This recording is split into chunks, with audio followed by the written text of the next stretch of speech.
And we are live. How's everybody doing tonight? My name is Anthony Brian Logan, and you're watching and/or listening to ABL Live.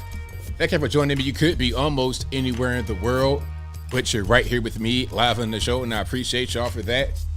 We got a whole lot going on all over the internet, all over mainstream media, social media, everywhere, and I don't know where to start. First of all, Silicon Valley Bank has collapsed. This is the second largest bank collapse in U.S. history, second to only Washington Mutual, WAMU, back in 2008. This whole thing with SVB, FTX, SBF, it all has 2008 written all over it. This is going to be mad. We'll talk about that in a minute. Also, Tucker Carlson allegedly sent some texts to a colleague of his that kind of threw Trump under the bus, talking about, hey man, I hate him passionately. I can't wait to get beyond him. Is this kind of, I don't want to say mainstream, but is it common for guys like Tucker and other conservatives, whether they be on the internet, whether they be on television, whether they be normies, to think that way? Is it common? We'll talk about that in a minute. Also, Tiger Woods is being sued for $30 million because he, I guess, illegally evicted his 6-year girlfriend.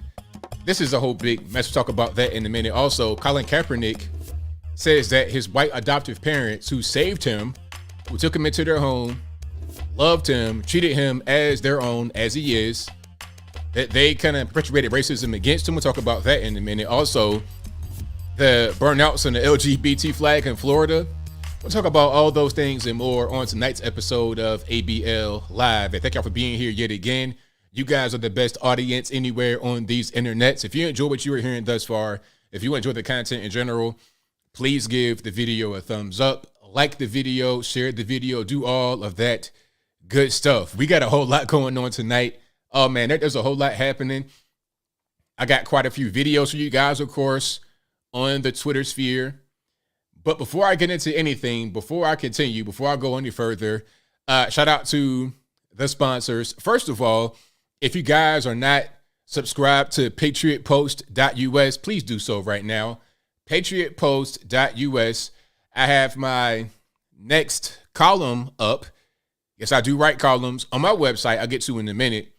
On my website, I just write summaries for context purposes to go to my video. So if you are on my YouTube channel and you see a video and I say, hey, go to the link in the description, IG, link in the bio, corresponding article on the website. When I say that, I'm just telling you to go there for added information, for more context. That is what I'm saying to do. And before I continue, I see somebody in the chat is getting way ahead of me. I don't know if you are anticipating my speech, but if you are, you could be one of two things, and then I'm going to get right back to Patriot Post. There could be one of two things happening. Somebody says, why does ABL want my credit card number? Now, you could just be referring to what I'm going to say a little bit later about beware of the trolls that appear to be me that are not me. But I'm never going to ask you for your credit card number. I'm never going to ask you to text me on some random number on WhatsApp and send me some. I will never do that. Please don't get scammed. I'm going to get to that in a minute. Not sure if you were joking, not sure if you were serious, but it doesn't matter. I'm going to get to you anyway. Back to Patriot Post. So I write a column on there weekly, and this one was about Chris Rock. And the reason why I picked that, they don't suggest articles for me. I just write them. The reason why I picked Chris Rock is because I was already doing a video on it, and I was writing about it. Like, put it to you this way. On my website, I write summaries, yeah? It'd be like a paragraph, maybe, not really much. But I was inspired to continue to write a lot about Chris Rock and the whole situation because it's deeper than comedians fighting on stage. It's deeper than Chris Rock. It's deeper than Will Smith. It's deeper than the Oscars. It's about the attack on comedy because comedy is one of the last bastions of free speech. They try to curtail your speech at every corner. You can't say this, you can't say that, you can't offend that group, you can't offend that group. But comedy, you are allowed to offend everyone equally. Doesn't matter their race, their sexuality, If they're skinny, fat, tall, small, normie, abnormal, it doesn't matter. You're able to offend everybody because it's just comedy. It's just jokes. But then when comedy is under attack, you know why. It's not because somebody's offended, not because their butt hurt. That's not even it. It's because they're trying to curtail your speech to prevent you from saying the truth, even if in a comedic form. So that's why I wrote that article, or the column, pardon me, on Patriot Post. So here's a preview of it right there. And they got a pull quote from the article, from the column, pardon me. Comedy is under attack because it is probably the last bastion of truly free speech. That's what I wrote in the column. So you guys check it out right here. It's about a 700 word or so article. You could read it pretty quickly. Again, patriotpost.us, and there's a lot more on the website. We got memes, we got other columns, we got very good content. These are very good conservative guys based right here in Chattanooga, Tennessee. So y'all, please, if you're not subscribed, please do so. If you're able to contribute to them financially, please do so. These are really, really good guys, good friends of mine. And of course, link for that will be in the description box. Also, more sponsors. Shout out to my website, like I was saying, AnthonyBLogan.com. That is ANTHONY, the letter B, LOGAN.com. When you go to the front page, there will be an article for each video that I produce. So if you ever have a question about where I got a source, or where's a full video, where's an uncensored video, where's a video without you talking on the ABL, just go to the website. It'll all be right there for you. AnthonyBLogan.com. Go right there to the front page. All shall be revealed. And then you can go to the contact page to find my social media, my Facebook, Instagram, Twitter. That's all right there on AnthonyBLogan.com/contact. I have a TikTok page as well, just because I have to have it, because if I don't, it'll be somebody on there impersonating me. I have a video right now going viral about Zelensky and him talking about, well, you got to send your sons and daughters from the USA to go fight over there in case Russia was to try to invade Poland. Do you guys really think that Russia is going to invade Poland? Is that what you guys think? I don't think you guys that are watching me or listening to me right now, I don't think you think that he's going to invade Poland. I think it's a red herring. Remember when that missile landed in Poland and then they were trying to say right away, oh, it came from Russia. Like, it was so crazy because remember the whole story about the missile in Poland that came from Ukraine. I guess the missile was part of the Ukrainian air defense, and it was attempting to shoot down a Russian missile that was targeting Ukraine. Maybe it missed, maybe it hit. I don't really know. But whatever the case may be, the missile landed in Poland from Ukraine. Do you know the media were trying to say that it's still Russian because the missiles were made in Russia? It's like, oh, for real? So you're talking about Soviet era missiles that were in Ukraine that they were still able to hold from that era. So that means Russia attacked Poland when in reality it was Ukraine that fired the missile into Poland. Anyway, by quote unquote mistake. Remember that? The media are ridiculous, which is why you guys got to subscribe to my channel. If you're not subscribed yet, go ahead and do that. Subscribe here, watch my videos to get a more realistic take on the news, and also go to some trusted news sources. Patriot Post I use is a good place. Yeah, just go there and find alternative media, because if you're watching regular normie media, mainstream media, you're going to be led astray. But anyway, I digress. AnthonyBLogan.com. Y'all check it out. ABLmerch.com. We got hats, t-shirts, stickers, hoodies, mugs, and more right on the website. ABLmerch.com. All my links, everything will be in the description box below the video on YouTube. This is also a podcast you're hearing right now. This episode will be available 8 a.m. tomorrow morning. And y'all don't forget, daylight saving time, I think it ends, or does it begin? Y'all let me know. I'm not sure if it's ending or beginning. Whatever the case may be, the clocks go forward later on tonight. So early Sunday morning, late tonight, your clocks go forward. So you're going to lose 1 hour. And it's going to suck, but hopefully you guys don't have to be anywhere tomorrow in the morning. You could just sleep in, because that's going to be a mess. You know, Do you guys think they should just make daylight saving time permanent so we don't go back and forth on the?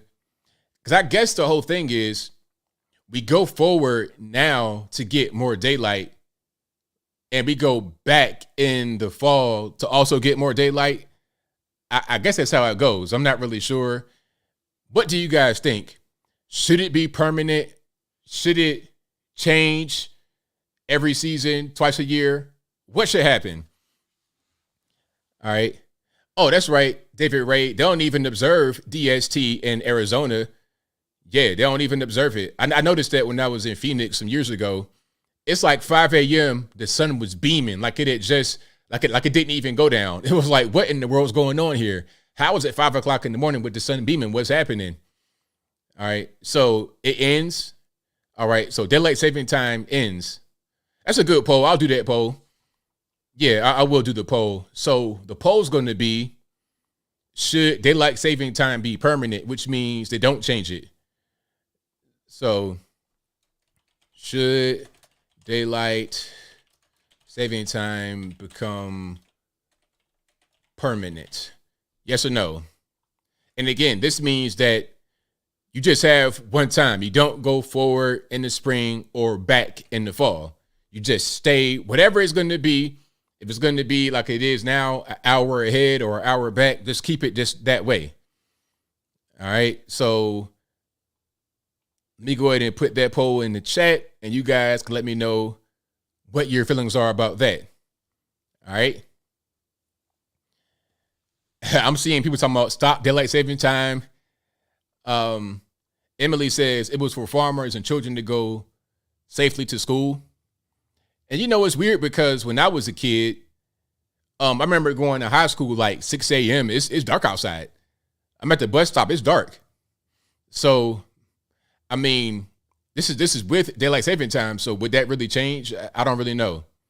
Or maybe like at the end of the day, when the kids getting off of school, that could be an issue. They're getting off the bus and it's dark outside when they get off the bus. I don't really know. Shoot, the way I see things going on now, depending upon where you live, you see a convoy of cars going to get the kids at the end of the day. Well, I see buses too full of kids and also the convoy of cars. So, you know, I guess it is what it is. I guess there's pros and cons. And I think the daylight saving time thing went up for a vote and it failed. So I don't know what's going on with that. So Latina and Kylie says, not sure what yes or no means. Seems confusing. So the question is, should daylight saving time become permanent, meaning they don't change it? The way it is now, it changes. In the springtime, you go forward. Fall time, you go back. If it becomes permanent, you don't have that happening. It just stays forward, and it doesn't ever go backward. It just stays like the way it's going to be coming up tomorrow.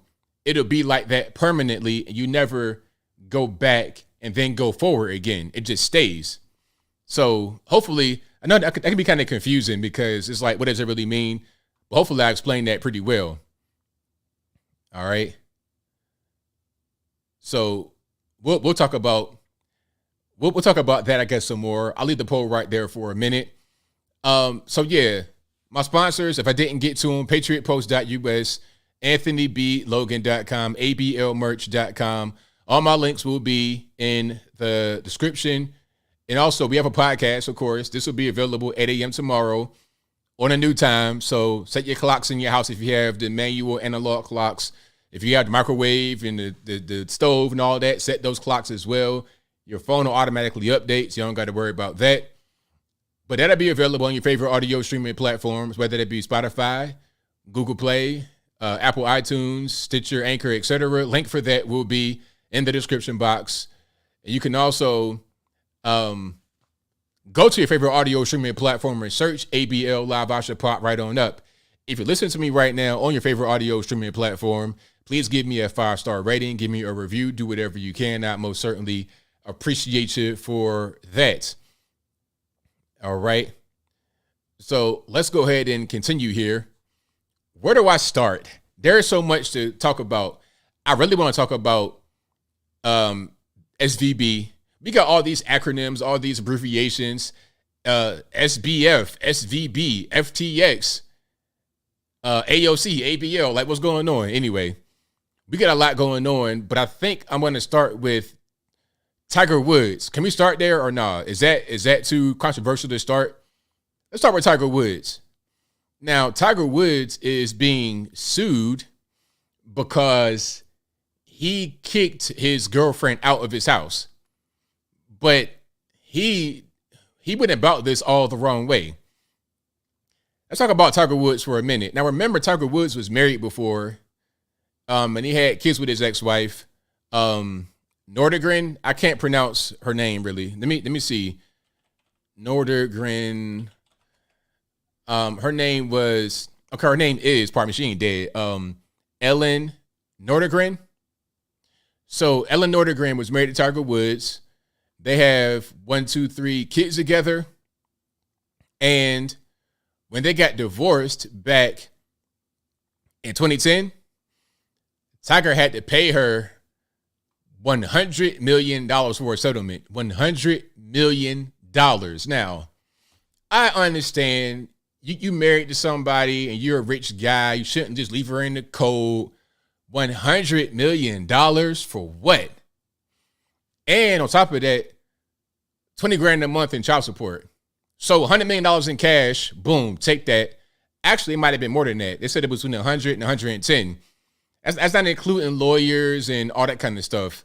Opportunity cost because you're in court, going back and forth with that. And there was a prenup. But you see, Tiger kind of is his own worst enemy because what he did was he cheated on her. And she had evidence. So now you can kind of violate the prenup because you have enacted possibly a clause in it that allows her to go get more money. So when the evidence of the cheating came out, remember the whole thing with the voicemails and whatnot? When that came out, oh, I'm going back to court and I'm going to renegotiate for more money.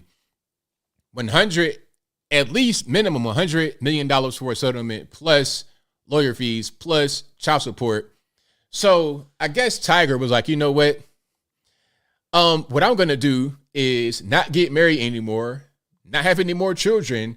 I'll have me a long-term girlfriend. So that's what he did. And she signed an NDA back when they first started dating, like 7 years ago, whenever that was, 6 years ago. She's on the NDA, a non-disclosure agreement. So rather than having a prenup with his wife like he had last time, he's not married and has on an NDA, which may simulate a prenup in the marriage. So if anything goes bad, he has that to protect himself and he's good, right? But see, here's Tiger's problem. Just as he cheated on the ex-wife and then that allowed her to get more money, he moved the girlfriend in his house. Big mistake. If you're going to have a girlfriend and not get married for 6 years, don't move her into your crib because now you got all kind of stuff going on. First of all, I'm not sure about the laws in Florida, but in certain states, after a certain period of time, you have what they call common law marriage. Y'all cohabitating, living together. She has established residency in the place, maybe even a form of tenancy. If she has that in the place and other factors, evidence of y'all being together, y'all going to events, y'all are an established item, you have common law marriage. She may be privy to certain privileges that a wife would be, even if you don't get married officially on paper. You have common law marriage after like 10 years or something like that. Now, the girlfriend, I forget her name. What's his girlfriend's name? Eli Manning, Hampton, I don't know what it is. Tiger Woods' girlfriend, Erica Herman, that's her name. So his girlfriend, Erica Herman, said that Tiger put her or gave her an oral agreement. You guys be clean. We got kids watching. A verbal agreement, put it that way. He gave her a verbal agreement that she could live there for 11 years. I'm not sure why he said that, but whatever.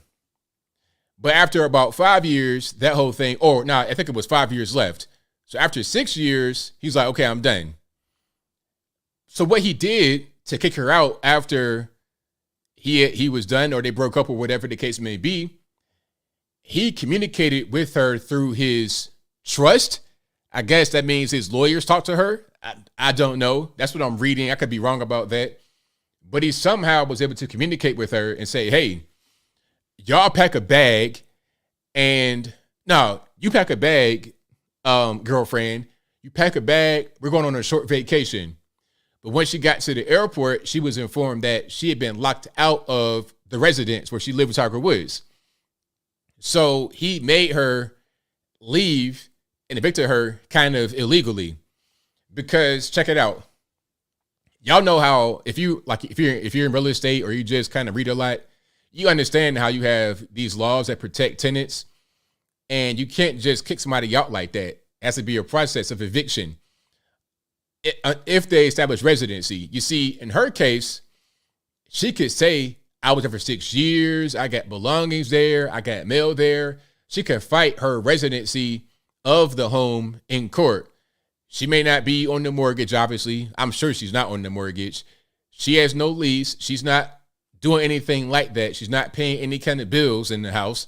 But it doesn't matter because she says, I live here. I've been here for 6 years. You can't just kick me out like that. It's got to be a process of eviction like a landlord would do to a tenant. If your tenant, a paying tenant, signs a lease and says, I'm going to pay X, Y, and Z, and then they don't pay, you can't just kick them out. You have to go through a court process called eviction. If you kick them out without the eviction, you can get locked up for that because you didn't go about that process properly. That's why during the scamdemic, pandemic, people were pretty much squatting in landlords' houses because the courts were closed and they weren't doing any kind of evictions. That's what happened. And she's arguing that the same thing happened to her. So she's suing for $30 million. It was crazy. They said that she had belongings in there, $40,000 in cash. Here's my question. How did you get $40,000 in cash? What are you doing to get that kind of money? Is Tiger Woods giving you all this cash? You just putting it under your pillowcase at night? Like, what are you doing? 40 grand in cash? Do you sell drugs? Like, what's happening? Who has that much money in cash just under their bed? Wouldn't that be in the bank? Anyway, I digress. The point is, they had all kind of belongings of hers in there. They took that. It's a mess. You got lawyers involved. You got his trust talking to her lawyers. It's a whole big mess. Ultimately, the problem is that, ultimately, I'm reading the comments. Ultimately, the problem that Tiger Woods did was live with the young lady. If he didn't live with the young lady, then he won't have any kind of problems because she could not claim residency. She couldn't claim she's a tenant. And then, therefore, there would be no $30 million. Now, to the NDA, the non-disclosure agreement prevents her from talking about him and certain things that are in the NDA. However, just like a prenup, that can be, it can be modified or tossed out. Just like, or there may be an escape hatch built within it, like the prenup. In the prenup, he cheated on his ex-wife, so that was the escape hatch to be able to renegotiate and get more money than what she was gonna get without the cheating part as per the prenup. Now, to Tiger and the girlfriend with the NDA, she cited a brand new law that says, hey, if somebody sexually harasses you or assaults you, you can violate the terms of an NDA. You can break the NDA. So in court documents, when they asked the question about, hey, was there any kind of, sexual assault or, harassment, she checked the box and said yes, although in all the court paperwork, there was never any allegation of that against Tiger toward her. You see how that goes? So now he might be getting lied on because of the laws, because of the lawyers doing their job. And I wonder who's paying for the lawyers. Tiger will probably pay for all the lawyer fees because it'd be on contingency. They'll work for free and they get paid on their back. And it's like, just like Ben Crump and these guys, Ben Crump and the old school Al Sharpton, the ambulance chasers. They run up on the scene of somebody getting hurt because they know they can convince the person who is injured, convince the aggrieved party, convince the so-called victim to have them come on, take the case for free, and they get paid on the back end. I'll take 1/3 of the proceedings, 33.33%. Let me get that. It's fine. You better get $100 million Miss XYZ, girlfriend Tiger Woods, you about to get $100 million. You about to get a book deal. You about to be on Oprah telling your whole story. You about to be world. You're gonna be Stormy Daniels at the end of it. You're gonna be world famous. Okay. So let me make my little 33% on the back end of the lawsuit. You'll get 2/3 of the money plus more cash because of all the things you're able to get as a result of now being famous. Because Tiger Woods got through with you and kicked you out. That's what's going on. It may sound harsh, but that's happening. And a lot of guys see stuff like that happening. They're like, man, you know what? I don't even want to do it. And then you know what? Yeah, Pamela Hatfield says his net worth is $1.1 billion. I mean, net worth, how much money does he have though? How much cash does he have to be able to pay?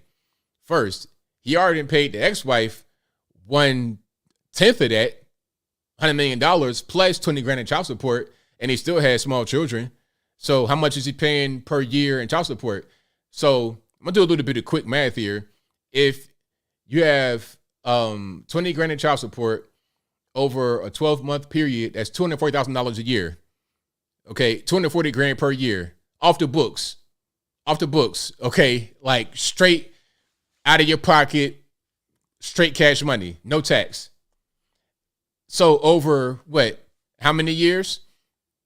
What, 5 years? That's $1 million right there in child support. Not to mention all the things he has to pay for, probably family members. It's a mess. But anyway, the thing about regular guys is that they're looking at Tiger Woods and what he's going through. Some may think that it doesn't apply to them, but it applies to regular guys more because the problem is a regular guy making like $45,000, if he gets torn off with a lawsuit or child support, he's going to be pretty much, if he has to pay $5 grand for a lawyer, that could pretty much make him be homeless. You see what I'm saying? It's even worse for regular middle class guys than it is for guys like Tiger. And also, reputation wise, that'll take a hit. The whole thing with his ex-wife, that was a big damper on his career and reputation. Oh, he's a dog, he's a manipulator, he's a artist and that. Now we're going through the same thing with the new girlfriend. It's a mess. But like I say, ultimately, he shouldn't have even moved her in there. If he didn't do that, he'd be fine. But it is what it is. He has to learn the hard way, I suppose. We'll see what happens next. Exactly 68, 86. Regular guys get the worst when it comes to divorce and child support. Correct. Absolutely. Because they don't have that kind of money to be able to spend like Tiger. 20 grand a month would be unaffordable, obviously, for the average person. And they're not going to have to pay that much. But if you're paying $1,000, $2 grand a month, that could completely break. I know guys that pay child support that are pretty much homeless. They got to like share rooms with other guys. Now, I'm not saying that they're totally innocent of the whole situation, but it can be very messy. So Tiger, the moral of the story is, if you're Tiger and you're like a multi-millionaire, a billionaire perhaps, or close to a billionaire, you have a net worth of $1 billion, you might not be a billionaire, you may not have $1 billion, but you're a very rich guy. If that's you, don't do stuff like this because it's not going to end well for you. You have a big target on your back. You never know who's going to be able to, who to trust really at that point. So it is what it is. So shout out to him. But I'll move right along. I'm going to end this poll right here. And if you like what you're hearing so far, please give the video a thumbs up, like the video, share the video, do all that stuff. The poll about should daylight saving time, become permanent. And if you don't know what that means, basically, it's going to go forward tomorrow. Well, tomorrow morning, tonight, it'll go forward 1 hour. If it's permanent, it does not go back in the fall. It just stays.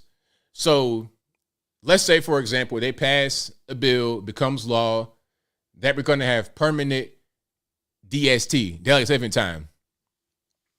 It'll go forward tonight, tomorrow morning. In the fall, it won't go back. And then next year, this same time, it won't go forward again. It'll just stay permanent. Okay? So that's what that is. Let me go ahead and end it right here. So, okay, pretty interesting results. The majority of you guys, 62% say it should be permanent, meaning it should not go back, while 37% say that it should not be permanent. Pretty interesting results. So that's just what it is. All right. Burko says, gotta be like OJ. Nah, I don't want to be like OJ. Don't do like OJ. Whatever you do, don't do like OJ. That is the absolute wrong way to go. All righty. But if you like what you're hearing so far, please give the video a thumbs up. Yeah, I know that hour of sleep is going to be a mess. But I'm glad that it's not on a weekday when guys got to go to work normally. Now, of course, not everybody has the luxury of being off on weekends. I get that. But if it was on like a Monday morning, it'd be a mess. Nobody would come to work on time. And it's still going to be a mess now because people have their rhythm set and their body clock set. So people are going to be kind of discombobulated for a minute. They're going to lose that hour. And they said that a lot of heart issues happen on daylight saving time because people, they're not used to getting up at a certain time. Their body rhythm is off. It's a mess. So hopefully, hopefully they pass the bill and it becomes law and we don't have to keep going back and forth and changing daylight savings time. All right. So we'll see. All right. And what else do we have going on here? So Tucker Carlson versus Donald Trump. Now, Tucker Carlson allegedly said or shared some texts with a colleague that were not very nice about Trump. And here's the thing I want to say about this before we even get into it. I talked to quite a few people, a lot of political people that you would never really see, not publicly. You see, I'm the front-facing guy. I talk to people. I'm a chatterbox. I talk all the time. I talk to anybody. I'll talk you to death. Like, I've been in certain places where people want to come up and talk to me about politics. I'll talk to you 45 minutes straight about politics without even taking a breath. That's me. I'm a talkaholic when I want to be. But a lot of people aren't like that. A lot of people you're not going to see at all. They're behind the scenes. But these people, they vote, they matter, they make things happen. They have a lot of power, a lot of sway. And beyond the power and the sway, it's more about them voting. These are regular people that go out there, they have opinions, and they vote. And their opinions are shared by a lot of people. I get emails. I get people that call me on the phone, text me, all kind of stuff. And they say the same thing. It's like, yo, who should be the nominee for 2024? And they usually say DeSantis.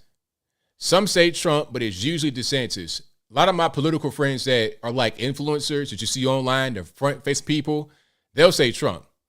But the people that aren't front-facing, your regular normies that go to work every day, they say DeSantis. Not all, but quite a few. And their explanation is not much different than what Tucker was saying in the text messages. This is why I say, and not everybody likes it, but this is why I say that the best bet would be DeSantis.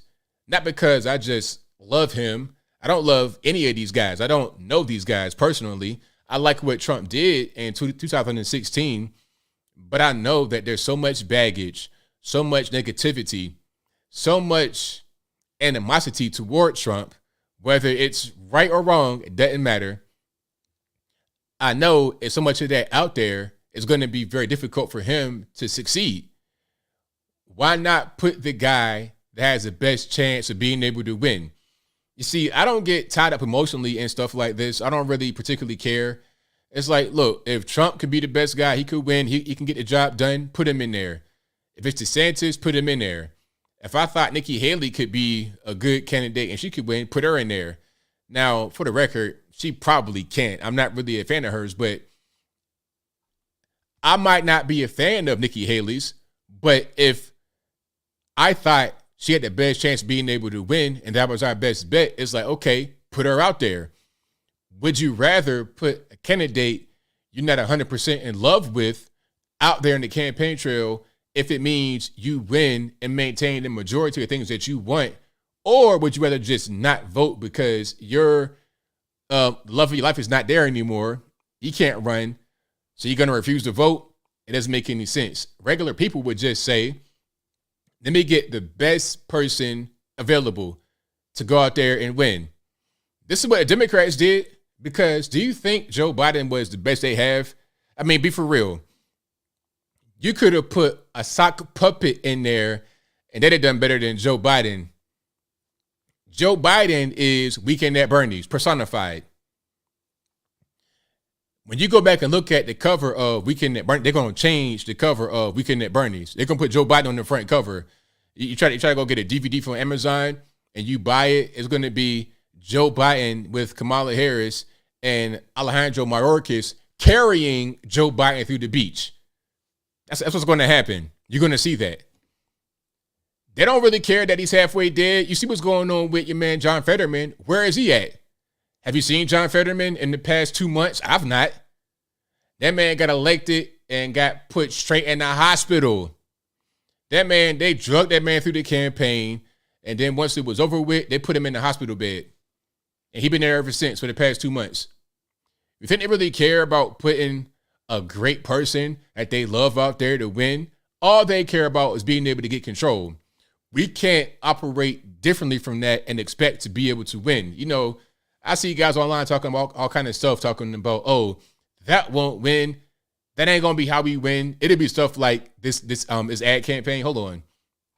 I'm going to find you an ad campaign right quick, and I'm going to show you guys what I'm talking about. Okay, here it is. Here's a campaign. People are saying it's cringe, but I'm going to show you guys this, and then I'll give you a good point that'll make a lot of sense once you have the full context. All right, let's check it out right here. Now, the caption, if this is from NRCC, this is, I guess, Republican Twitter. And the caption says, House GOP women to Don Lemon, I'm in my prime. Now, it's a tad bit cringe, so get ready to cringe. I'm not about to let Don Lemon or anyone tell me I'm not in my prime. I'm in my prime because I don't need Google to tell me. I think I'm in my prime because I've never felt better. I'm a wife, I'm a mom, and I'm a member of the U.S. House of Representatives. I'm the first woman to represent my district in Congress. I'm a domestic violence survivor. I'm a mother. I'm a grandmother. This is actually my second career. There's nothing liberals fear more than strong conservative women. We have incredible women from all over the country who represent every walk of life and every background you can imagine. And to say that we are not in our prime is just stupid. This is the time for us to shine. Republican women of all ages, we're just getting started. Our prime time is now. Okay, so you saw that. Now, I know it's a little bit cringe. I understand. I get it. If you cringe very hard, I'm right there with you. I feel your pain. However, the point behind me playing that is people were saying, oh, that's why we lose. We can't win with stuff like that. But first of all, the reality is normies eat this stuff up. They eat it up. Your regular normie that's not really politically motivated, not really out there like how I am every day, like a big crazy nerd, reading every article, writing articles, eating and sleeping and breathing politics, and not like me. They're just regular normies. They eat it up. They might have heard Don Lemon say that, who was that? Nikki Haley was not in her prime. And then they see a thing like this and say, okay, it kind of gets their attention. That's the whole point. They're talking to normies, not us. And people saying that's not really going to work. They won't really win. But what will win? You know, is that what we focused on more? Is it about winning, or is it about things that make us feel like how we want to feel? It's like with Trump. A lot of us love him. A lot of us want him to come back. But would that be what will make us win in the general election? Let's go back to Tucker Carlson and some of the alleged text. And like I said, a lot of people that I've spoken to over the past, I say 2 or 3 years, even before J6 and all the other BS, even before that, I've been hearing this. But especially now, like 2023, you got to understand how long ago 2016 was, or even 2015 when Trump first made a big splash on the political scene. If you were, let's say, well, how old? If you were 12 years old in 2015, you're now 20 years old. Am I right about that? 8 years? That's a long time. That's a very long time. That's your middle school, high school, and part of your college. So things change in that period of time. Let me go right here. Okay, let's not have all this stuff going on. All these ads are tearing me to pieces. National Review, we got to tighten that up. So the headline, this is one of the texts. The text says, I hate him passionately. Tucker Carlson unloads on Trump in text messages. Now, let's pause right here. Do you guys that love Trump a lot, and I'm a big fan of Trump, so don't get it twisted. I don't dislike Trump. I just know that Trump will not be able to have success over DeSantis. And that's all I really care about is who's going to win. I don't care about anything else. I have no loyalty to any politician, not a particular person. I have loyalty to my beliefs. I have loyalty to my understanding of the world. I have loyalty to the things that make sense to me, to being a conservative as a person, not to a party, not to a person. Because if a person does a thing that does not make sense to me or they can't win, it's like, all right, well, next guy up. It's like a basketball team. It's like, okay, Michael Jordan, you were a fantastic player, 6 championships, but you're 50 years old now. You can't play basketball anymore. It's time for the next guy to come in. Enter Derrick Rose, Dwayne Wade, all these guys. Next guy up. It's simple. Nothing against anybody. You're still great. You still had your time, but it's time to go forward. Now, let me go and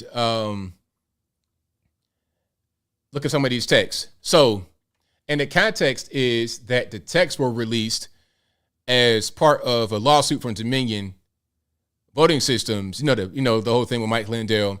Dominion that sued Fox. So part of, I guess, discovery or something like that, they released text messages that they obtained from Tucker's colleague. Okay. And here's some of the text right here. Quote, I hate him passionately. Also, quote, what he's good at is destroying things. He's the undisputed world champion of that. He could easily destroy us if we play it wrong. This is what Tucker is saying about Trump to a colleague in text messages. Here's more. We are very, very close to being able to ignore Trump most nights. I truly can't wait. And he said that text about ignoring Trump right before J6. All right. And then on another occasion, Carlson, one of America's coming. On another occasion, Tucker wrote, quote, that's the last 4 years. We're all pretending that we've got a lot to show for it because admitting what a disaster it's been is too tough to digest. But come on, there isn't really an upside to Trump. Now, this right here, I don't really agree with. I don't see how you can say that. That's just not correct. There's a lot of upside to Trump. There's a lot to show for his presidency in the past 4 years, especially when you compare it to what's happening right now with Joe Biden. We got banks collapsing. We got crazy inflation. We got North Korea acting up, China acting up, Russia, Ukraine, Poland, NATO, all kind of stuff going on. So Afghanistan withdrawal. There's a lot of things that have happened in a very short period of time of the Joe Biden administration or the Democrats administration that were not happening under Trump. So that's just, I don't agree with that. But you have to understand, it's not even about what I think. This is about what the normies think, what the conservative people are going to think, what the middle of the road people are going to think. You're going to get the diehard people to vote Trump. His base, they're going to vote for him, but it won't be enough. You got to get the people in the middle, the people that are, they just don't really have a home politically. They have no loyalty to any kind of ideology. They just say, hey, you know what? If this guy says this, I'm going to vote for him. If this guy says I'm going to vote for him. That's pretty much how they operate. And hold on, let me see if I can show more here. So that's pretty much all the text right there. That's pretty much it. But I've not really seen a lot of people attack Tucker because remember, Tucker just released some January 6th footage that made it look like a walk in the park or a picnic. And even people on the conservative, quote unquote, conservative side, like Mitch McConnell, attacked Tucker over that, talking about, oh, he shouldn't have done that. You're downplaying the January 6th events. So Tucker's getting criticized from Republicans over the January 6th footage release. So Tucker is doing the right thing, talking about the shaming. He didn't do anything wrong. The whole thing with them being ushered into the building, he's doing that. So why would you be trying to defend the January 6ers, which a lot of people blame on Trump, although it wasn't his fault? Why would he be trying to do that if he's just some kind of turncoat guy that hates conservatives and hates Trump? It doesn't make any sense. All right. So that's all the text I have from Tucker. That's all I really have from, but there's an article in National Review. Now, National Review is kind of a Mitch McConnell, not Mitch McConnell. It's like a Mitt Romney. They're probably more friendly to Mitt Romney on National Review than they are to Trump. Put it to you that way. But they're still kind of conservative. National Review is still light years better than Salon or some other garbage like that, some other rag like that. All right. So people, I'm seeing comments right here. It don't make any sense. So somebody says, that's too bad, ABL mysteriously out on Trump all of a sudden. Sad day, I guess. Can't do ABL anymore. It's like people just don't, people have that, they get in their feelings. It's not even, look, if Trump was to get a nomination, I'd vote for him. I said this over and over again. However, I know who has a better chance of being able to win. I don't care about anything else other than winning. Period. I do not care. Okay, Trump was a great president. Love what he did. If I thought he could win again, I'd vote for him again. I vote for him. If he got a nomination, I'd vote for him. But I already know that he's not going to win. It'd take a miracle. And what's going to happen is this. They're going to run Gavin Newsom. They're not going to run Joe. He's pretty much, what they're going to do with Joe? What they're going to do with Joe is John Fetterman him. They're going to put him in a home somewhere, and he's not going to be able to run. They're going to give him a new doctor, and he's going to say, hey, man, you got, early onset, about 1,000 years old. You have dementia. You got some other kind of disease. They already said he had cancer. He had a cancerous lesion on his chest that got removed. They already said he had that. So they pretty much, hey, it's one more press conference that's negative about Biden. He's going to be in the home somewhere. That'll happen pretty soon. That could happen this year during the campaign, mysteriously. Kamala will come in and take over, or she'll be the face of it for a while. We're going to see how dumb she is. And then they're going to put Newsom to the front. Do you think Trump could beat Newsom, Gavin Newsom, Nancy Pelosi's nephew, the governor of California, young, handsome guy? Man, you smoking crack. I wish it wasn't like that. Would I vote for Gavin Newsom? Never in a million years. Never in your wildest dreams would I ever vote for Gavin Newsom. Ever. If you were to say, hey, ABL, Trump or Newsom, it's like asking me, hey, ABL, do you want to eat food or die of starvation? It's an easy choice. I'm picking Trump. But I know how normies are. I know how normies think. This is why they leave California, because of the bad economics, the no jobs, bad crime, ridiculous weather, all kind of dumb stuff, high living expenses. They leave California for those reasons and flee to Texas and create California again because they're dumb. They don't understand what's going on. They're going to vote for a Gavin Newsom. The California virus is spreading. Nevada is turning blue because of that. Arizona turning blue because of that. Idaho's becoming blue because of California people leaving and spreading their virus with them. Not all you guys live in California. You guys are great. They're conservative in California. But your liberal friends that are fleeing the state are voting the same way they did in California. They're spreading their virus. I know what they're going to do. I know how people are. It's simple. Simple. Trump bashing. I mean, you guys got to stop. Ain't no Trump bashing. I'm just saying, I'm bashing people, not Trump. If you can't see that, then I can't really, there's nothing I can really do for you. If you can't see, I'm talking about people and them not being able to understand things, and we're smarter than, whatever. If you know, you know. If you know, you know what I'm talking about. But I digress. I'm gonna get nobody triggered. I'm gonna get nobody upset and they flag my video because I'm talking about people not being able to vote correctly and they're going to vote for somebody that shouldn't be voting for, that they're going to vote against their own best interests, that they're going to flee California and still vote for a guy like Gavin Newsom, although he's the reason why they fled in the first place. I'm not even going to do it. But anyway, if you like what you're hearing so far, please give the video a thumbs up, like the video, share the video, do all that good stuff. And speaking about viruses spreading, have you guys heard about Mexico saying that, hey, man, it's not our fault that you guys in America have a problem with fentanyl and all that kind of stuff. We don't consume it. We're not the ones giving you the fentanyl. Now, this is kind of, it's at best it's gaslighting. At worst, it's just an outright lie. Because here's what's going on. Yes, it's true that the U.S. has the issue with the drug problem. We all know that. Big pharma, social decline, social decay, drugs being legalized in a lot of different places. It's drugs everywhere. We're the chief consumer of these drugs. If not for the American demand, there wouldn't be this big supply rushing into us. They can't flood Mexico with all these drugs because there's no demand for it the way it is in the U.S. Canada, the same thing. They can't flood them with drugs because there's not a never-ending demand for the drugs. Same thing with China, etc.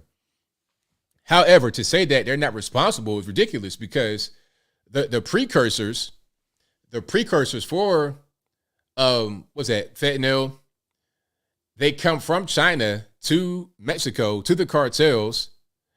It's made down there, and then they bring it up to the U.S. There was a big bust, like one of the largest busts of, I think, fentanyl or meth or something like that, a big drug lab bust in Mexico. And then the president of Mexico was talking about, yeah, we got this big drug bust, and we got the narcos under control, all this and that, and the third. But then a week later, he's like, nah, we don't do that. We don't produce any fentanyl, huh? You just said we had a really big bust, or y'all had a really big bust in Mexico, and you were bragging about it, gloating about it, but the next week, all of a sudden, you say it's not your problem. It's crazy. It's totally crazy. And also, you know what? Green Springs asked me a good question, and I've been kind of racking my brain about this. Green Springs one says, ABL, did they really go to Mexico for the Brazilian butt lift, or were they running drugs to North Carolina? That's a good question because it doesn't make any sense. I've been seeing some interviews with people that knew them. It was one girl talking about, they said they'd be gone for 15 minutes, but I would sleep after they left me from 9 to 5. Dumb stuff.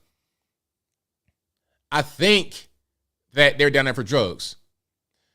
Actually, if you listen to the president of Mexico, he said that. But he didn't say drugs specifically. He said medicine.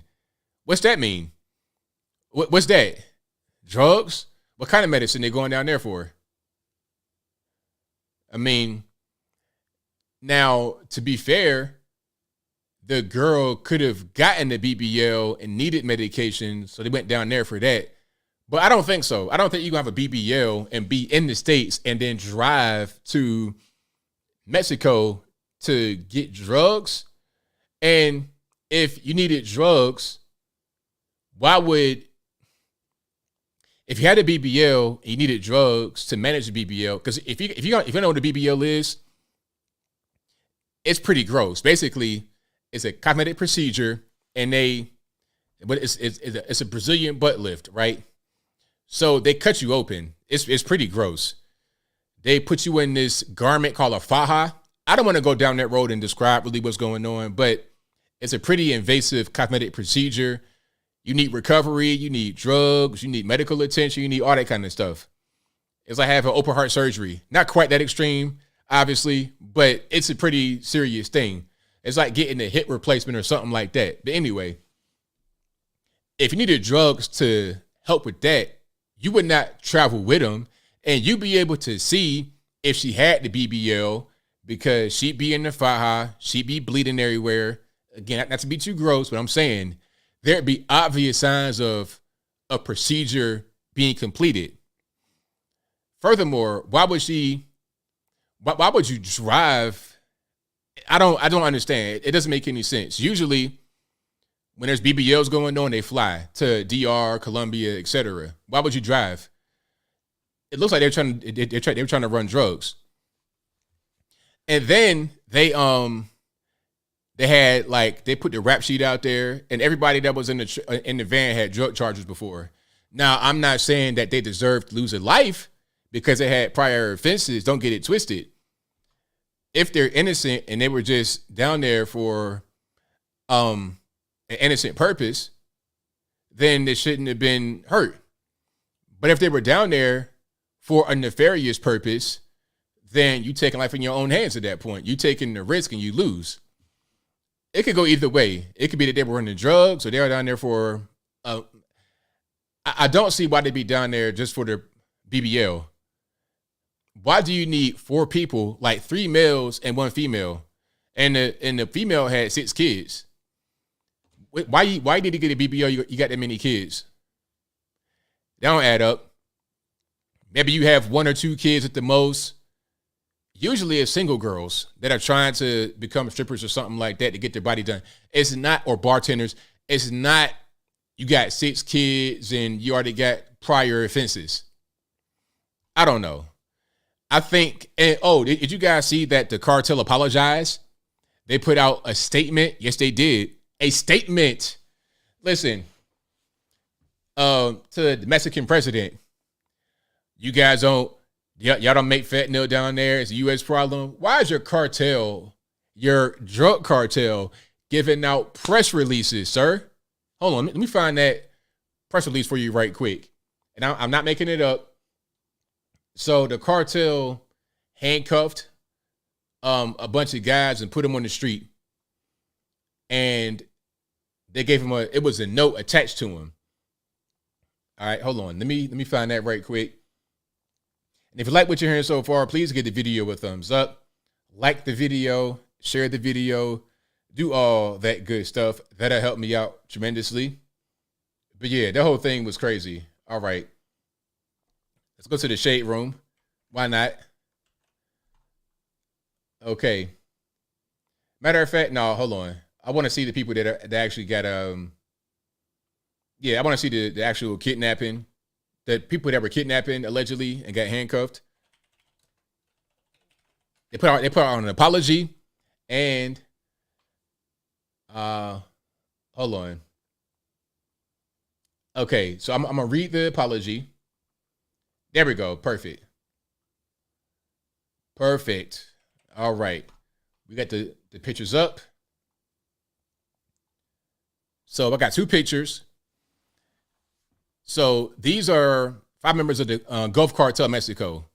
And these are the guys that allegedly kidnapped 4 Americans and killed 2 of them. They were tied up and dumped in the street with an apology letter. So these are the guys that are leaning up against this black pickup truck. The one guy right here has a really big smile on his face. This could just be a political a stunt, a PR. Imagine the cartel doing a PR stunt. That's crazy. That is crazy. Okay, so that's the letter right there. I'll read that in a minute. I'll get to the statement in a minute. And then here's another picture of these guys. I guess it's the same guys right there. It appears to be the same guys, but I can't really tell. One picture is them like leaning up against the truck, sitting down with the legs in front of them, with their feet crossed over each other. They appear to be handcuffed from the back. And the next picture is of them laying down on the ground. They might have been beaten up. They got their shirts over their head. I don't know what's happening, but it's the same place.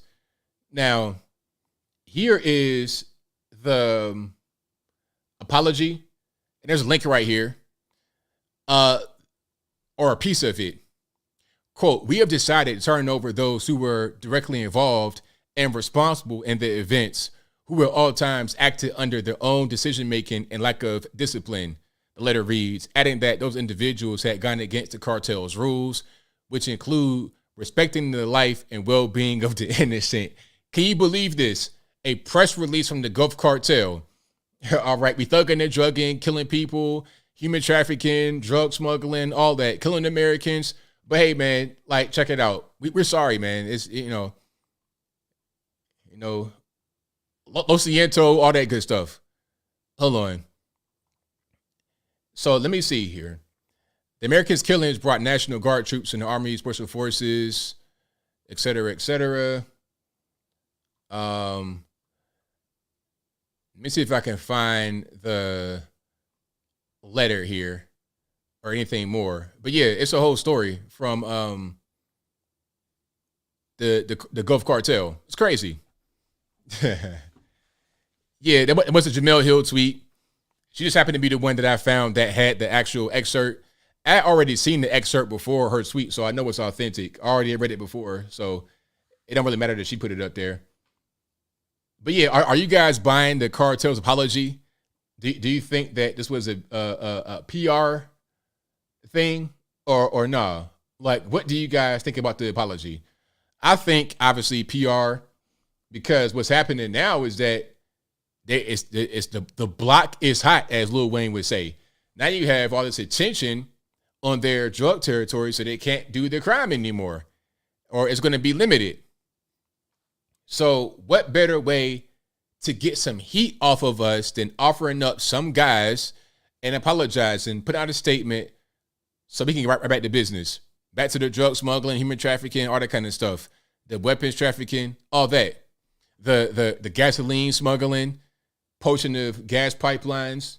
Let's do all that good stuff and keep on rocking and rolling. My man was laughing in the picture, smiling like, that's not very, he didn't seem very intimidated to me. This guy right here, hold on, let me put it back up on the screen right quick. This guy right here, you know, this guy seems like he's about to go dance with a mariachi band. All that kind of good stuff, right? Having a good old time. But I guess some Coronas and cut up. But anyway, I digress. If you like what you're hearing so far, please give the video a thumbs up, like the video, share the video, do all of that good stuff. That'll help me out tremendously.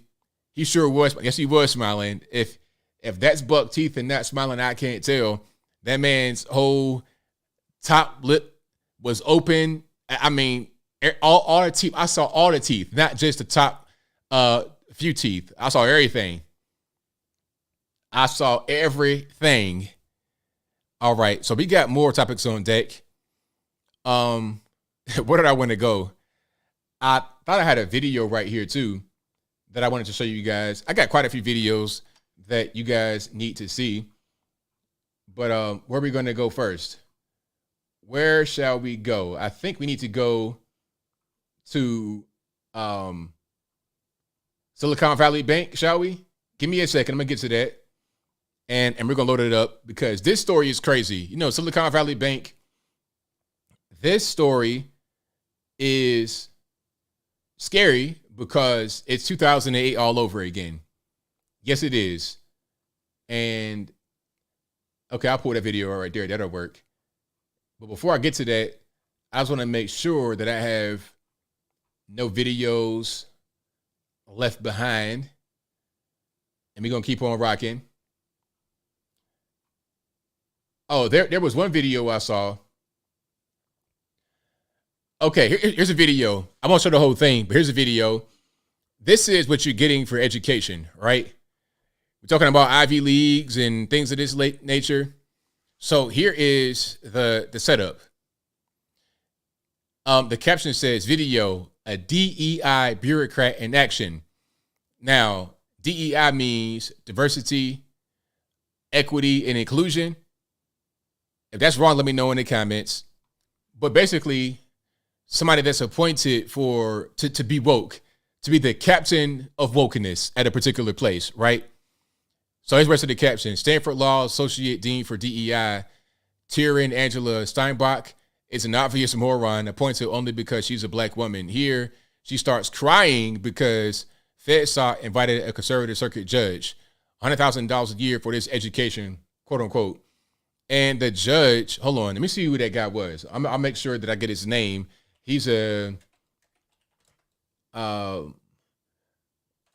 circuit court judge and a Trump appointee. Let me get his name right. He wants Stanford to apologize. So his name is Cal Duncan. All right. Cal, that's him right here. Let's put him on the screen. That's him. And he wants Stanford, the school, to apologize for disrupted speech. Now let's go back to disrupted speech. I won't play the entire video. I'll play a little bit of it. So when you send your son or daughter to these schools and you're paying a mortgage every year, you got to ask yourself, is it worth it?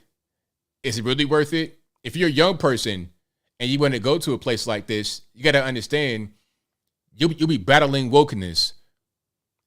You'll have wokeness as an overarching theme in all your classes, or at least some of them.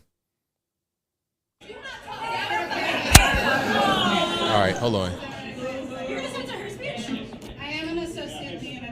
So I'm not sure who this guy is right here, but the judge is right there. I mean, the tall guy with the suit jacket, the gray suit jacket on, that's a judge right there. He was speaking and now it's being interrupted. There's somebody he's blocking that you can't see. That's the woman, and you'll see her in a moment. I'd love to answer your question. Yeah, and to this room, because you're asking into the room as well. Is that okay? Associate Dean, what would you like to say? The room would like to hear you. She doesn't need your permission. Is that okay? Because you are This is not your court. You asked for an administrator. She is an administrator. You just asked for an administrator in here. You want an echo chamber, or you want someone to Don't hear raise you? your You might handle Can I say something to him? Is that okay? So now he's about to get lectured by this woman. And can we just go back a little bit? Hold on. Do y'all see what I see? Now, didn't I read that caption to you guys earlier? Let's go back. A quick refresher, shall we? A quick refresher. Stanford Law's Associate Dean for DEI, again, diversity, equity, I guess. And hold on, I'll make sure I get the acronyms right. DEI, diversity, equity, inclusion. Yes, I'm right. Diversity, equity, and inclusion. Okay. So Stanford Law's Associate Dean for Diversity, Equity, and Inclusion, Tyrion Angela Steinbach, is an obvious moron, appointed only because she's a black woman. Black woman, I can't tell. I cannot tell. That is Dolezal in the future. That is,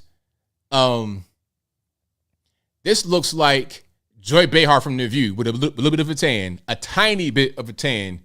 Rachel Dolezal, Joy Behar. This looks like what's old girl name from Arkansas? Sarah Huckabee Sanders with a curly wig on. Black woman, I can't tell, but I digress. Is that okay? So you've invited me to speak here, and I'm being heckled nonstop. And I'm just asking for an administrator to sign. That's an administrator. Your racism is showing. Wait, Respect black women. if you want a mother. Respect black women. Black, barely. Ideas, you have gotten what you wanted. Take Can it. I help? Like, do you want an echo chamber? What's the issue? Can I help? I guess I have prepared remarks, but And I want you to be able they're not I letting want me you to get. be able to prepare. Go ahead. Yes. And I had to write something down because I'm so uncomfortable up here.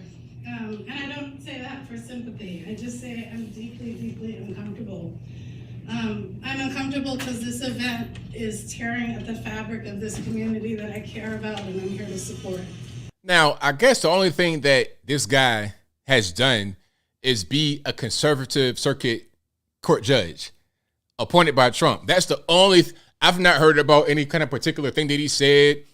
He appears to be kind of a normie. He won't go up there and be like Steve Bannon or anybody. He's a normie judge, but because he's conservative and appointed by Trump, he's the enemy.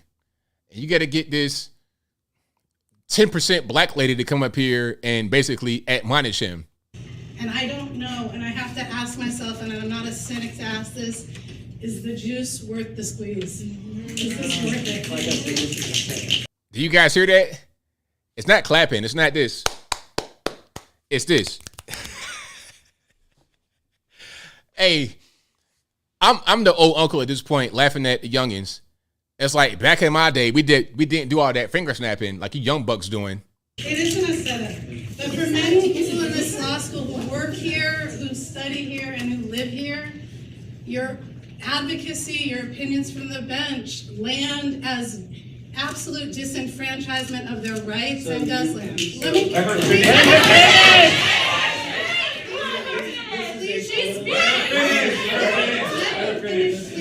Let me finish. And it impacts directly. So you can't have a conversation with her. He can't communicate with her. It's okay. Let me go up here as a white guy and get talked down to by this lady that ain't no more black than I'm white. But anyway. They're people, humans, their families, and their communities. And I'm uncomfortable, and it's uncomfortable to say this to you as a person. It's uncomfortable to say that for many people here, your work has caused harm. Has caused harm. And I know that must be uncomfortable to hear. I know that must be. Let me please finish. And I want to give you space to finish your remarks too, Judge Duncan. I'm also uncomfortable because many of the people in the room here I've come to care for. In my role at this university, my job is to create a space of belonging for all people in this institution. And that is hard and messy and not easy, and the answers are not black or white or right or wrong. This is actually part of... Okay, so I ain't gonna play the whole thing. It's like 9 minutes long. I'm trying to get to the tears, or you know how they do the crying sounds. I wanna hear the crying sounds. I know I won't see any actual tears come out this lady's face, but I wanna hear the crying sounds right quick. Hold on, see if I can find it. People holding these, in the incredible important to say, lens, the hyper-political lens, and just look and see human beings. This is where you want to be right now. But make that choice. I want to ask that half the folks walk out. I don't ask what is going on here. So I don't see no crying, and I'm not trying to hear the whole thing to search for the crying sounds. But you could tell throughout this whole 9 minutes, he can't get a word in edgewise. It's just, I'm gonna just talk down to you and talk to these little babies in this room. Back, I don't know. I feel like we're infantilizing our youth. We're infantilizing our youth, not just kids, but young people, like early 20s. A lot of you guys, I've met a lot of you guys out there when I've been doing speaking engagements or just I be certain places. A lot of you young people very much impress me. A lot of you guys calling to the show. You guys are very impressive. I met this one young guy at a speaking engagement. He was 16 years old, homeschooled, had friends, hobbies in the sports, really well educated, well spoken. I could tell he was going to go places, that he was not like what you saw right there. But people in that room could be 22 years old, 23 years old, and still behaving like little kids, like they're about 5, 6 years old, infantilized. And that's going to be a problem because how are you going to be able to handle real life things? Just like this whole thing with the Maryland law, where they say you would not be charged with felony murder if you're under the age of 25 because your brain is not all the way developed. Now, don't they say you could change your gender at 5, 6 years old? And you know what? If you're a baby and you Google the wrong way, let's say you're a male baby, right? Rather than saying Google, you say Google. If the intonation of your Google changes, they say you want to be transgender. You can't even communicate yet. You can't even speak yet, but you can decide if you want to be transgender. Tell me how that makes any sense. Tell me on what planet does it make sense to think that a baby can communicate a complex thing like that, let alone understand it? You got adults that don't even know what that stuff means. You got full-grown adults, 40 years old, that have no idea what they're doing when it comes to this kind of stuff. Because really, at the end of the day, you're talking about mental illness, okay? So you can't really understand a thing that doesn't make any sense. You can't understand things that don't make sense. You can't make sense out of senseless things. But they say you could change your gender as a baby, 5 years old. You could be 12 years old, and identify as trans, get a name change, do all kinds of stuff, be on puberty blockers, get top surgery, quote unquote top surgery. You know why they call it top surgery rather than a mastectomy, which is what it is because kids don't know what that word means. They know what top surgery means. You say mastectomy, what's that mean? I don't know what that means. Give me an easier word. They know these kids don't know this stuff, but they push it on it anyway. But you're 25 years old. Hey, man, check it out. You're too dumb to understand that if you go into a convenience store and you rob the place and your friend with the gun kills the clerk, y'all all going to jail for murder. You too dumb to understand that at 25 years old. So we're going to just not have that even be a thing. You're going to go to jail for the robbery, maybe not for the murder. Huh? They're trying to do that right now in Maryland. This is crazy. Baltimore off the chain, DC right behind it, other parts of Maryland, PG County off the chain, some parts of PG, be totally honest, not the whole thing. Why would you do this? What's the purpose? How is that going to help anybody? All you're going to do is embolden people. And the people that came up with the bill, these two black women, they're trying to like protect their thug nephews. It's like, what are you doing? You're trying to protect these demons. You're trying to protect these human version of demons. You're trying to protect them and put everybody else at risk. I'm not a thug. I'm not a demon. I'm not a guy who's going to run in your house and do something to you. I'm going to be a guy out here doing things that are productive in society. I'm not going to hurt society. But you're going to defend those that hurt society because they're too dumb to understand any better at 25 years old. But yet, the very same people would say you could be 8 years old and be trans. They say that Dwayne Wade's boy can be 12 years old and identify as trans, and they clap that along. They're watching NAACP awards, the Source Awards, and whatever, watching daytime TV and celebrating little boys becoming girls because they know that's right for them at that age. Meanwhile, you want to get a tattoo under 18? Nope. Why? Oh, you're too young to understand that. You want to smoke cigarettes, drink beer? Nope. Drive a car? Nope.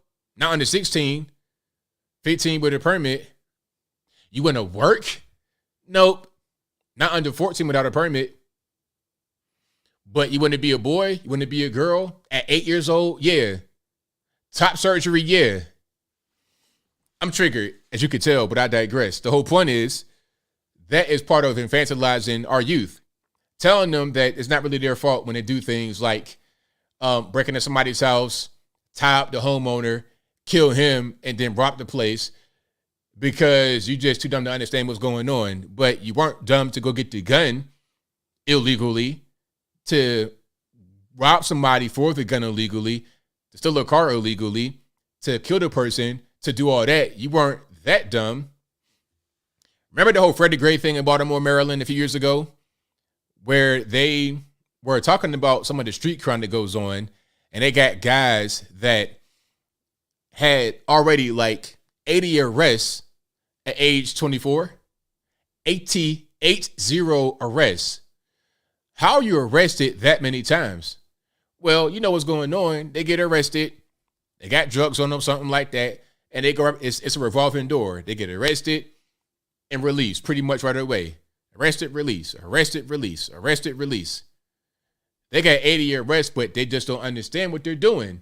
So going to juvenile facility, state penitentiary, federal penitentiary by age 24 is not enough to make you understand what's going on.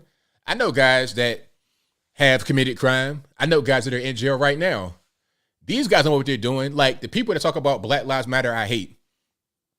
Can I talk about Black Lives Matter just for a moment?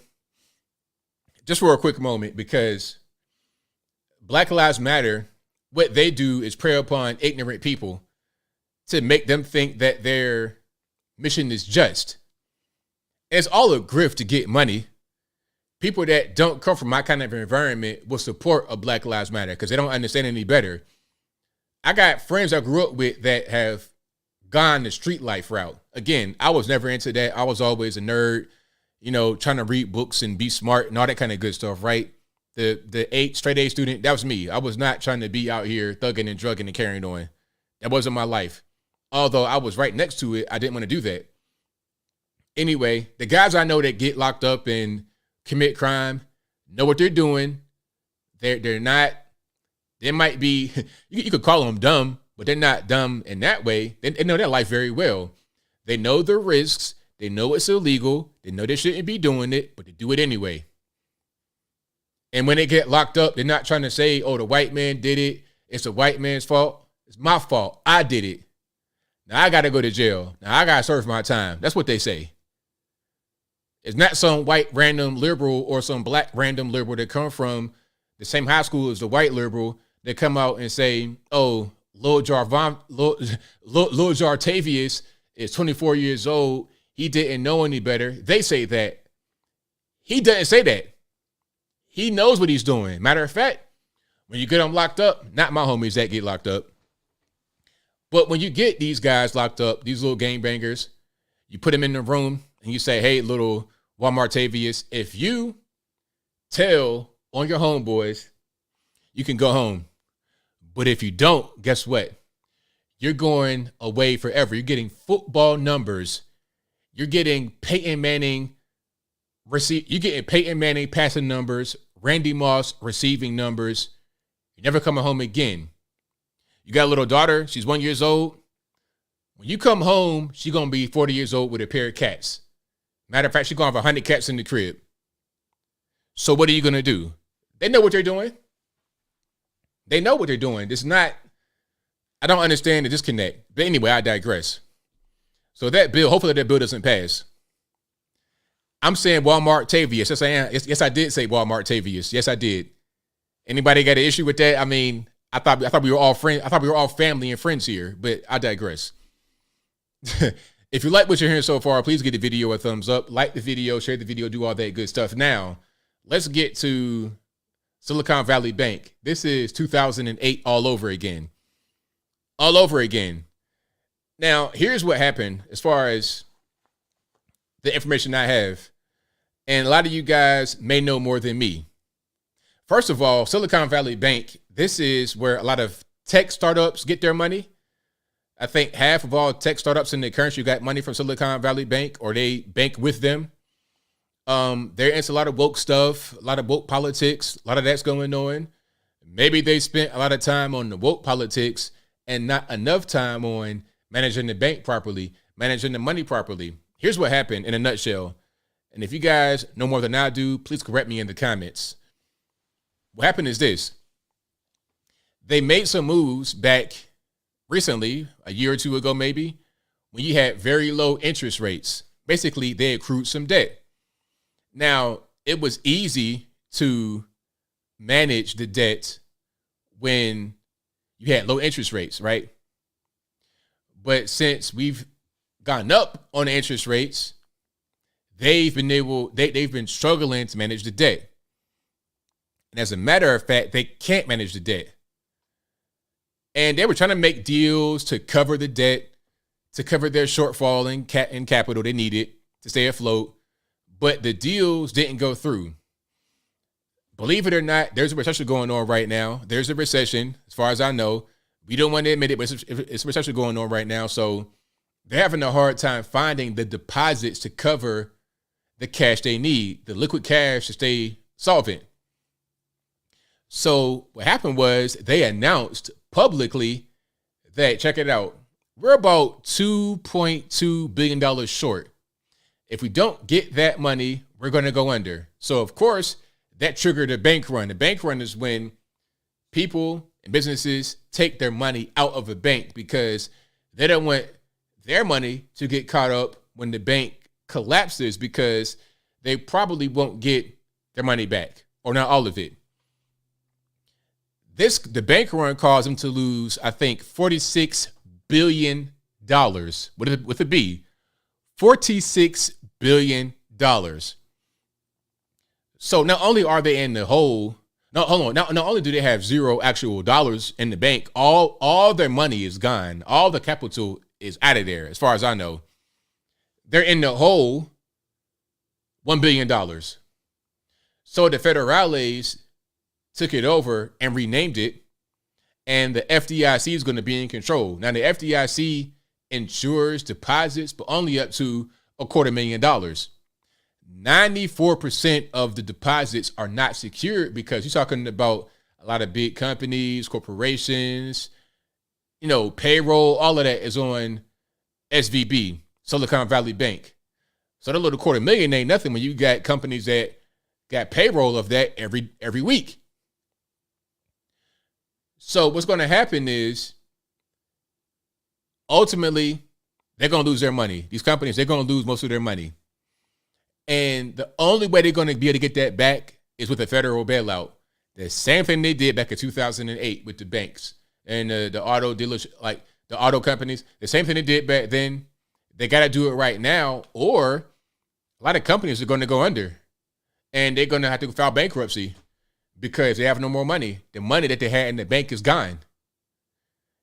So the moral of the story so far is, if you are a business or you're just a rich guy or girl and you got more than $250,000 in the bank, don't keep it there. And also, here's something else. If you have less than $250,000 in the bank and your bank folds, it may take a long time to get that money back. You may not necessarily get that money back immediately from the FDIC because it can get caught up in litigation. It could take years to get that money back. So be careful. Be very careful. Now let's go to Tucker Carlson right here to see what he says about it. We are starting to get a more precise sense of what it means when Joe Biden brags about the strongest and most equitable economic recovery in modern history. What it means is it could be time to buy gold and stockpile food. Oh, there's a deal on Russian steel case? I think I'll pick up a pallet. Just kidding, sort of. Yesterday, some of the biggest banks in this country, Wells Fargo, Bank of America, JP Morgan, Morgan Stanley, collectively lost more than $50 billion in market value in one day. That's quite a hit. On the other hand, those banks still exist, and you can't say that for Silicon Valley Bank. As of this morning, Silicon Valley Bank, or SVB, has gone under completely. That makes the second biggest bank failure in the history of this country. And the significant, SVB financed nearly half of all venture-backed healthcare and technology companies in the United States. It also apparently held significant cash reserves for some of the biggest cryptocurrencies, and it's now gone.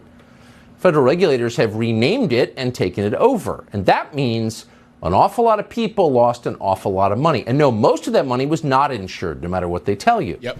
The FDIC only guarantees bank deposits up to $250,000. And according to some reports, more than 90% of all deposits at SVB exceeded that. Let's pause for a minute. You already said about Wells Fargo, Chase, Bank of America. They lost $50 billion in one day. $50 billion in one day. There were some things going on with Wells Fargo earlier, I think in the day or yesterday, talking about, if you log on to your account, you may see a negative balance. There's a glitch going on. Now, this glitch just happened to be at the same time of the bank run on SVB. Is it a coincidence? Because maybe people were trying to get the money out of Wells Fargo too. They lost billions in one day. You have the bank run happening at SVB. So maybe I'm thinking that the same issues that affect SVB and FTX and other banks like Wells Fargo are going to impact me to the point where I can't get my money out. So if I got a bunch of money in Wells Fargo, I'm taking that out too. A bunch of money in Bank of America, I'm taking that out too. Chase, same thing. And it's unclear whether those people ever see their money again. In fact, when customers showed up at SVB's branch in Manhattan today to get their deposits back, managers called the police. So what we have here is a 1929-style bank run, and that's not a good sign for anyone. The question is whether the people who run SVB saw it coming. The CEO, a man called Greg Becker, apparently sold more than $2 million in bank stock over the last 2 weeks. According to the site Unusual Whales, several other high-level employees of SVB, including Chief Marketing Officer Michelle Draper, Chief Operations Officer Phil Cox, General Counsel Michael Zuckert, all sold significant amounts of stock in SVB this year. Pause again. Is this not insider trading? So you got a bunch of stock in SVB. You know it's failing. You know it's failing. You know what's going on inside the company. You know there's problems inside the company. You know what's happening. You see you have some debt, I suppose, at a very low interest rate, and you see the rates rising every day almost from the Fed. You see that happening. You know you're going to be short. Like the whole thing they were trying to do for months was raise capital to cover their debt, and they couldn't raise the capital. That was their whole focus. So you have to know at this time what's coming. Obviously, what's going to happen is you guys are going to go under. And if you go under, it probably will be a federal bailout. So before that happens, before they sell off all the assets, how about you sell your stock off too? Go ahead and cash out rather than just taking the L when the company folds. Did those employees know their bank was in trouble? Yes. We don't know. Of course. And once again, where were the regulators who were supposed to prevent this? Once again, we don't know. And the business press supposed to be telling ordinary people what's happening with business? Apparently nobody noticed anything. In fact, as with the FTX crypto scam, you may recall, self-described financial experts in the media were busy promoting Silicon Valley Bank as a great investment that would last forever. The formerly great but now quite embarrassing Forbes magazine, in fact, named SVB to its list of America's best banks. Not once, but 5 years in a row. Wow. So there you have it. That's talking about Silicon Valley Bank. There's more, obviously, to that clip. There's a lot of clips. This is a really big story because Silicon Valley Bank, this was the second largest bank collapse ever in U.S. history. And the first was Washington Mutual, back in 2008. It's right up there with that. And I think that there's going to be other banks that suffer and or fail. It's only a matter of time. I think FTX was much bigger than people kind of understand. I mean, it was so much money, right? It was so much money in that. Of course, you're going to have banks that suffer as a result of that. And then on top of that, you have a bad economy. Interest rates are going through the roof. Through the roof. Every time I turn on TV, it's saying, okay, we're going up X, Y, and Z basis points. Every day they're going up almost, what it feels like. When will the interest rate stop? The reason they're raising the interest rates is because we have so much inflation going on. They're trying to make the money. They're trying to devalue the currency. Not devalue it. They're trying to make your currency worth more by making things cost more. If that makes any sense? They're creating inflation to make the supply of money match what it should match, to make the money supply be more logical. Because when there was so much money floating around, so much basically free money floating around, people just spend, and the economy couldn't keep up with it. It was just too much spending. The supply of dollars outpaced the supply of goods and services. It outpaced the supply of things. So you got to raise the rates up and stop printing the money to level it out. But a lot of things were built on the backs of low interest rates. So those things are going to come crumbling down. So if you have what appears to be a decent economy, that's going to kind of go by the wayside as we keep raising the interest rates. But that has to happen because there's too much fake money floating around. It's a mess. It's a whole big mess. But if you like what you're hearing so far, please give the video a thumbs up, like the video, share the video, do all of that good stuff. Now, do we have more topics on that? Of course we do. Let me get to some videos right quick for you guys. And we shall keep keeping on. There's a whole lot here. There is a whole lot happening. Hold on. Let me see. I think I'm going to there's a lot happening. Hold up. I think I'm gonna go to Colin Kaepernick right quick. Hold up. Colin Kaepernick says that he his white adoptive parents were kind of racist because they did not allow him to wear his cornrows. I'm gonna just play this clip right quick. And this is ridiculous.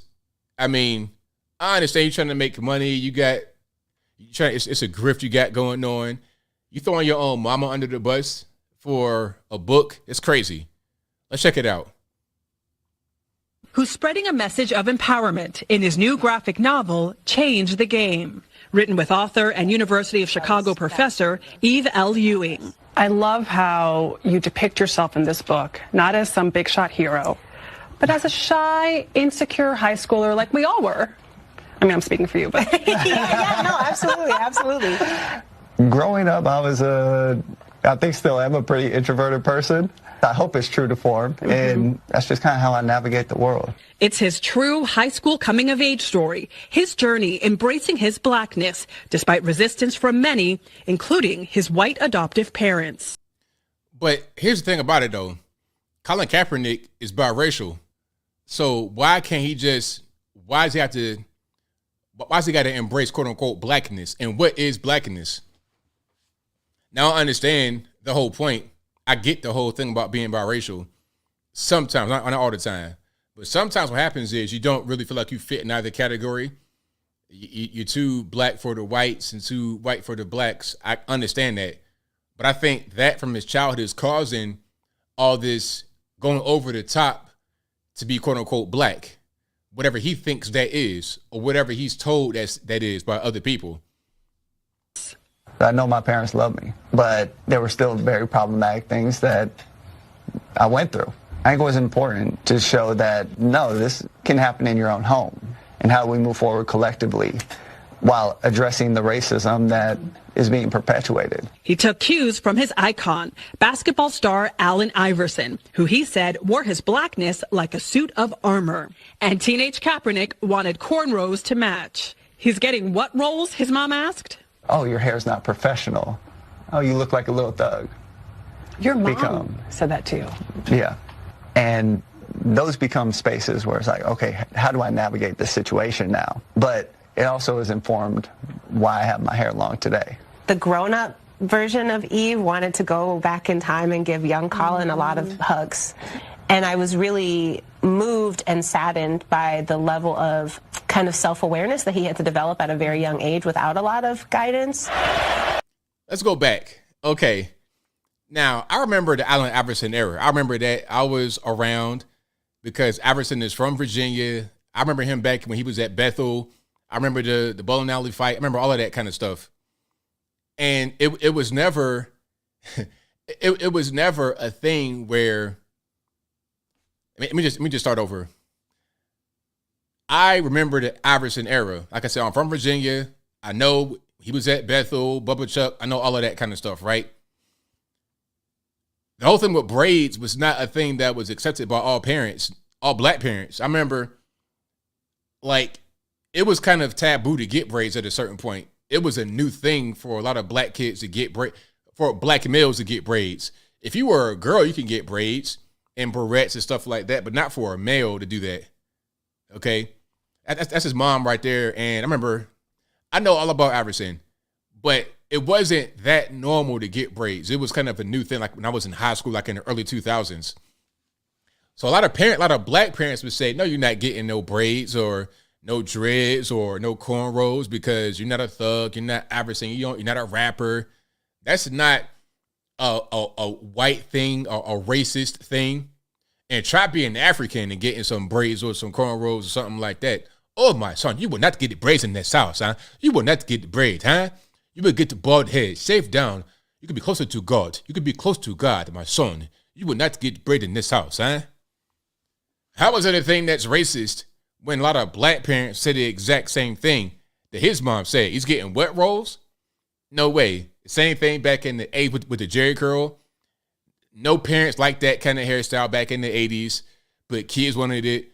Black parents, white parents, whatever, it didn't matter. 70s, same thing with the afro. Every generation had their hairstyle that was kind of like rebellious. It's not racism. It's just simply not. And for him to put that on his adoptive mom, the mother and the father brought him into their home, loved him, as their own. Still to this day, love them as their own. It's despicable. It's totally despicable to put that jacket of racism on her. It's crazy. Crazy. Yeah, exactly. Baggy pants. That was the thing. You were a little thug. My dad he laughed at people wearing Jordans. He was like, all right, son, you got a job now. What you gonna buy some Jordans? He laughed.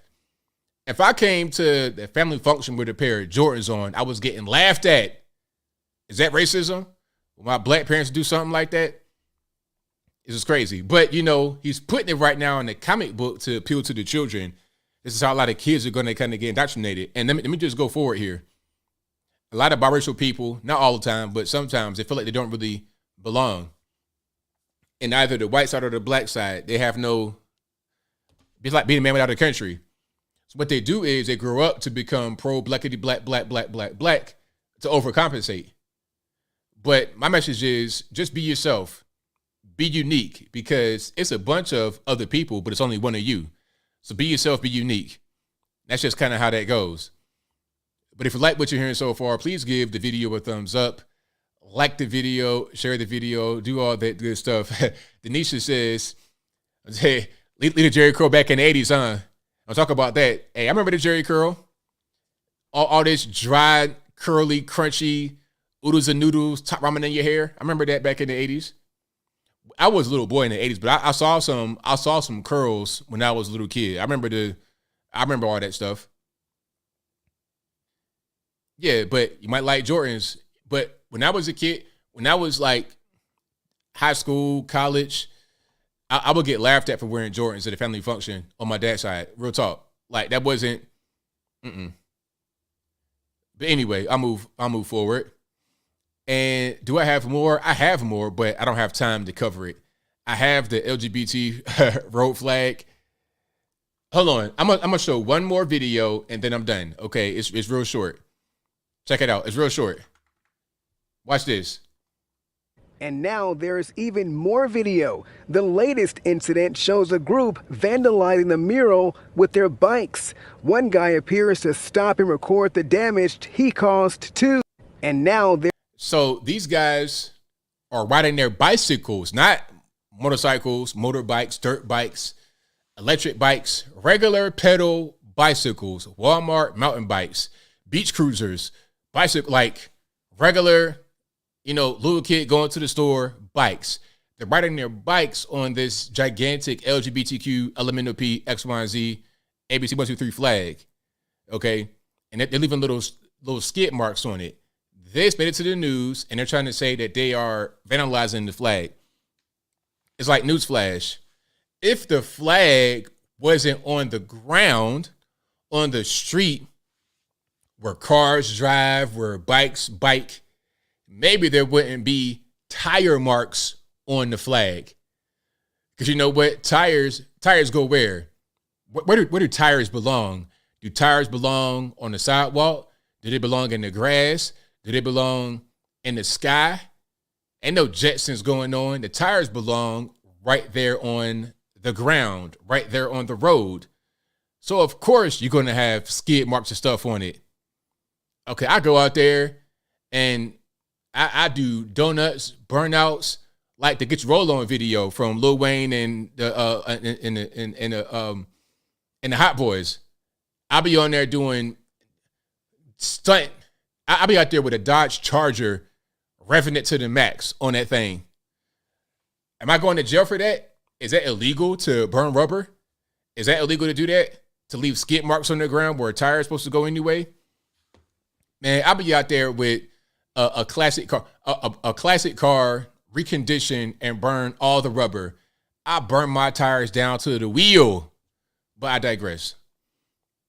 If you like what you're hearing so far, please give the video a thumbs up, like the video, share the video, do all of that good stuff. That'll help me out tremendously.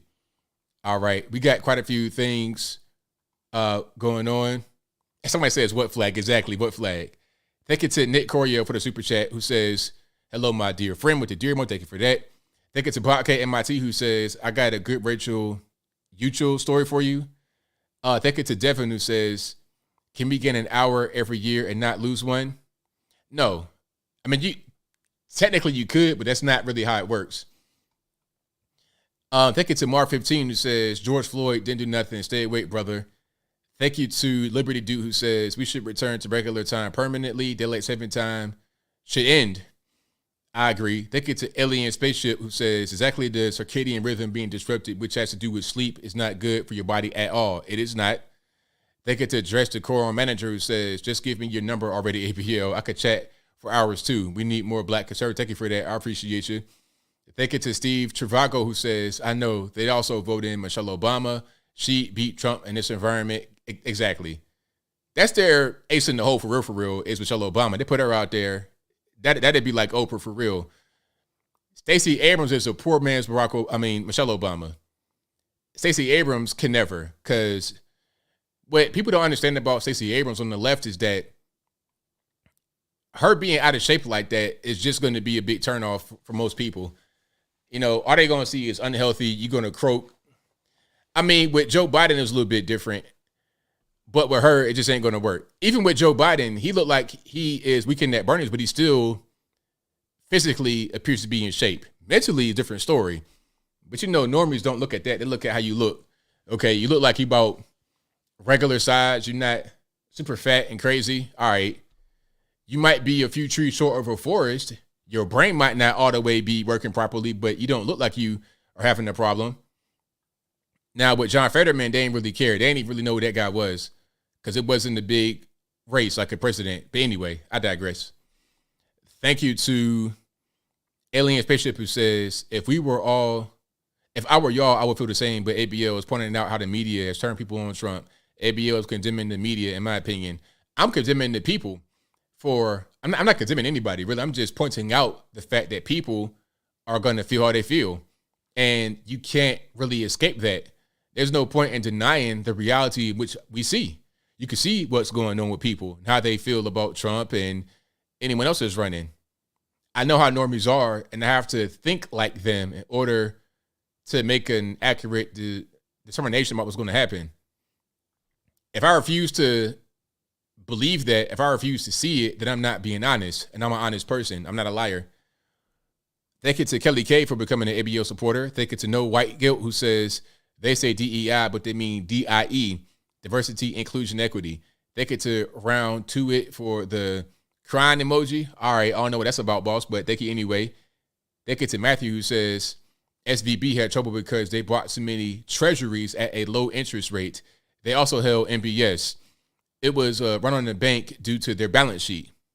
Thank you to Bina, BINA, who says Missouri Senate just passed Bill SB 100 making gold and silver illegal tender. This makes Missouri the fourth state after Utah, Wyoming, and Oklahoma. Very good. Thank you to Mortimer Duke, who says love ABL, getting all 419. And thank you to JR Smat, who says love this show. Thank you for that. Definitely appreciate you. We got some calls on deck.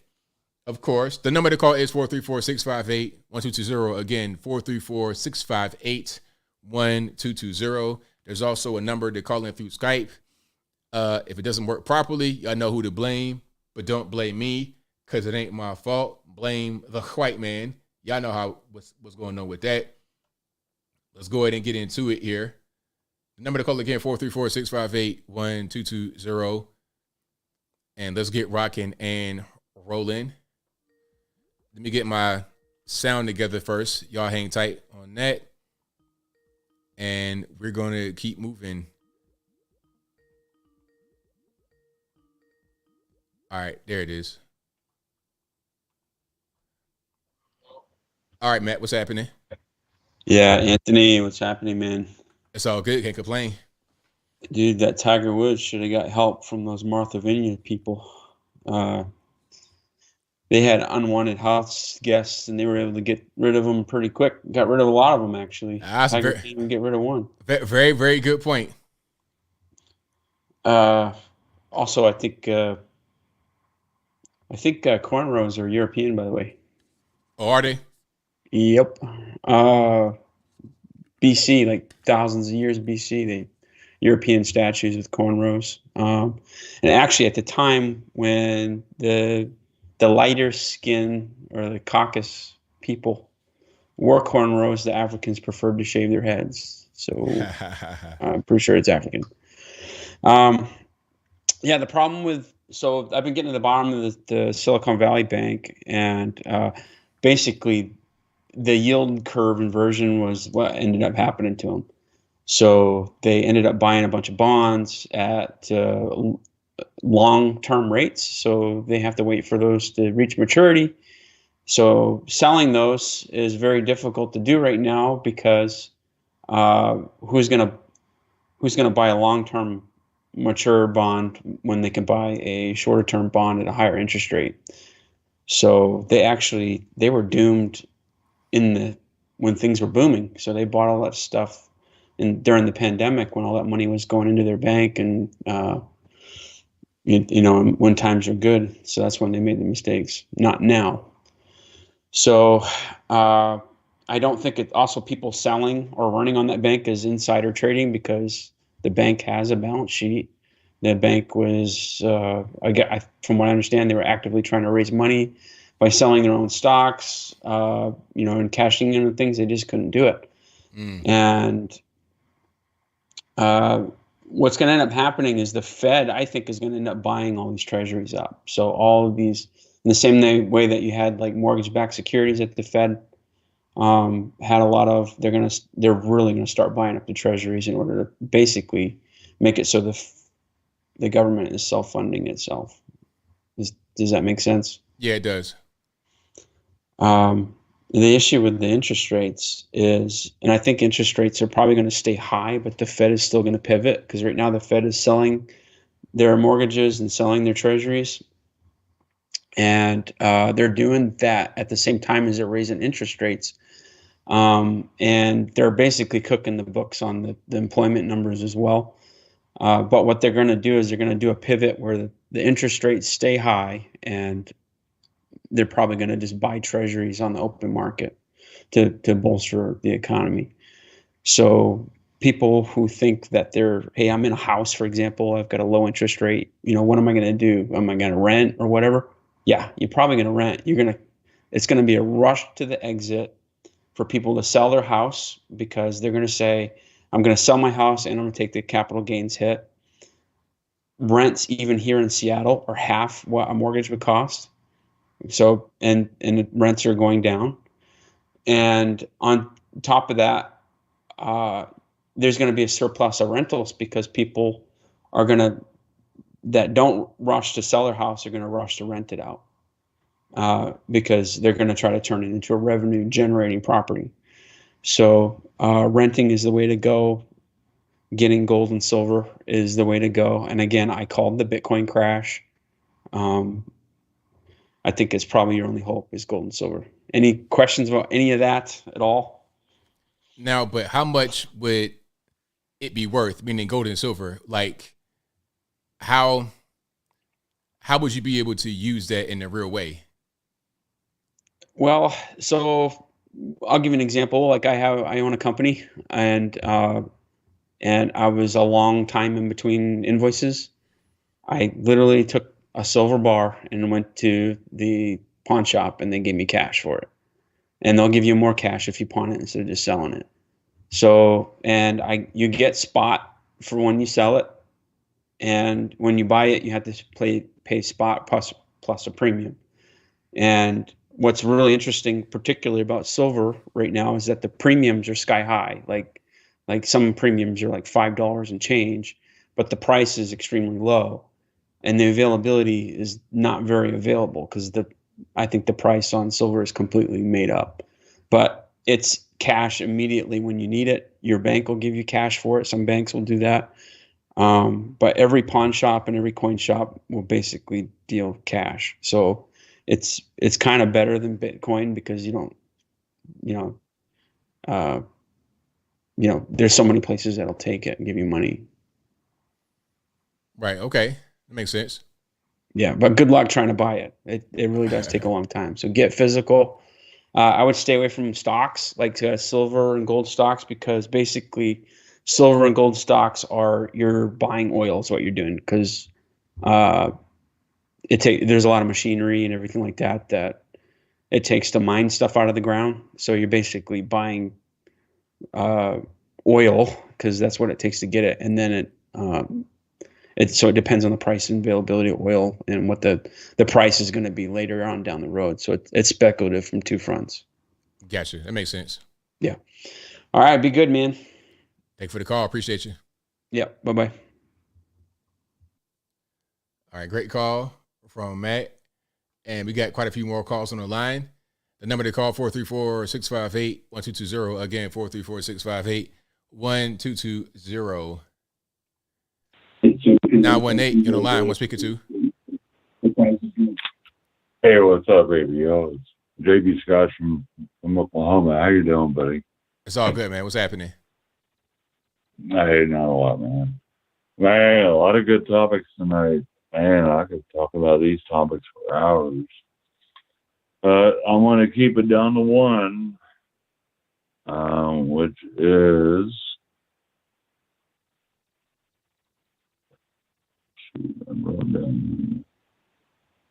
Colin Kaepernick, or which I call him Colin Kaepernick, because he is the reason I stopped watching the NFL.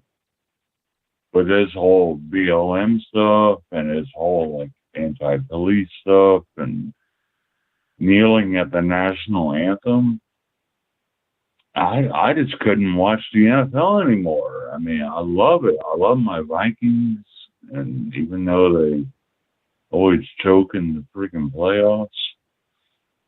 But no, Colin Kaepernick, yeah, he ruined it for me.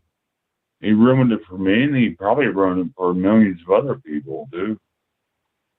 So, yeah, he's the reason I can't watch the NFL anymore.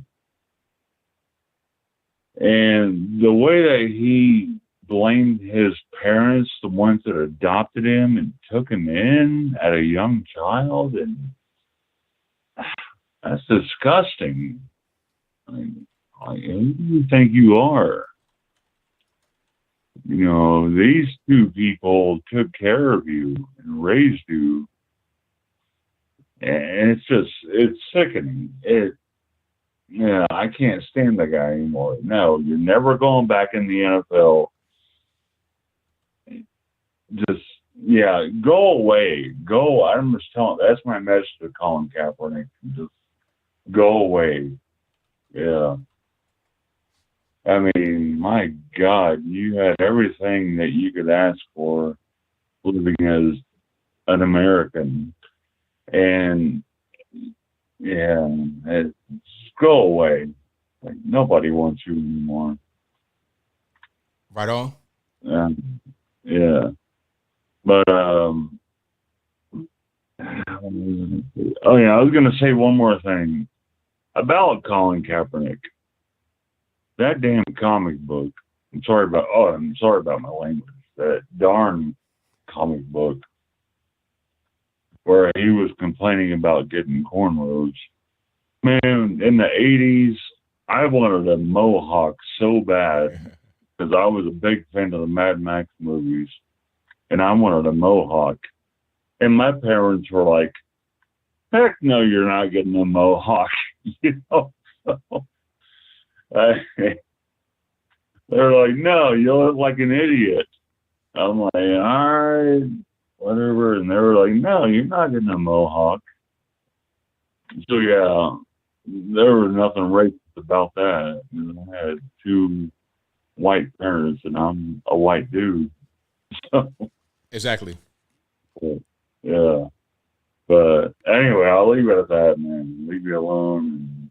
And, just sit back and listen to the rest of the chat and all the good people in the chat.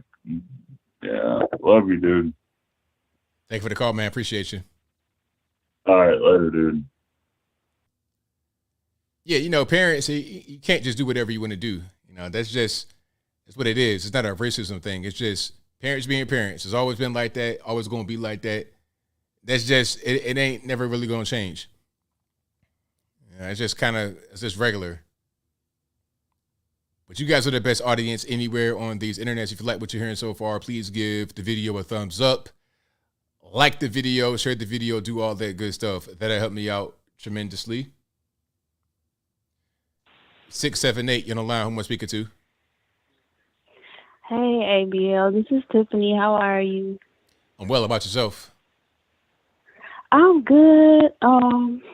Oh my goodness. I have wanted to call in for so long because so much has happened. Like, I've wanted to call in since Shanquella Robinson. It's been a long time.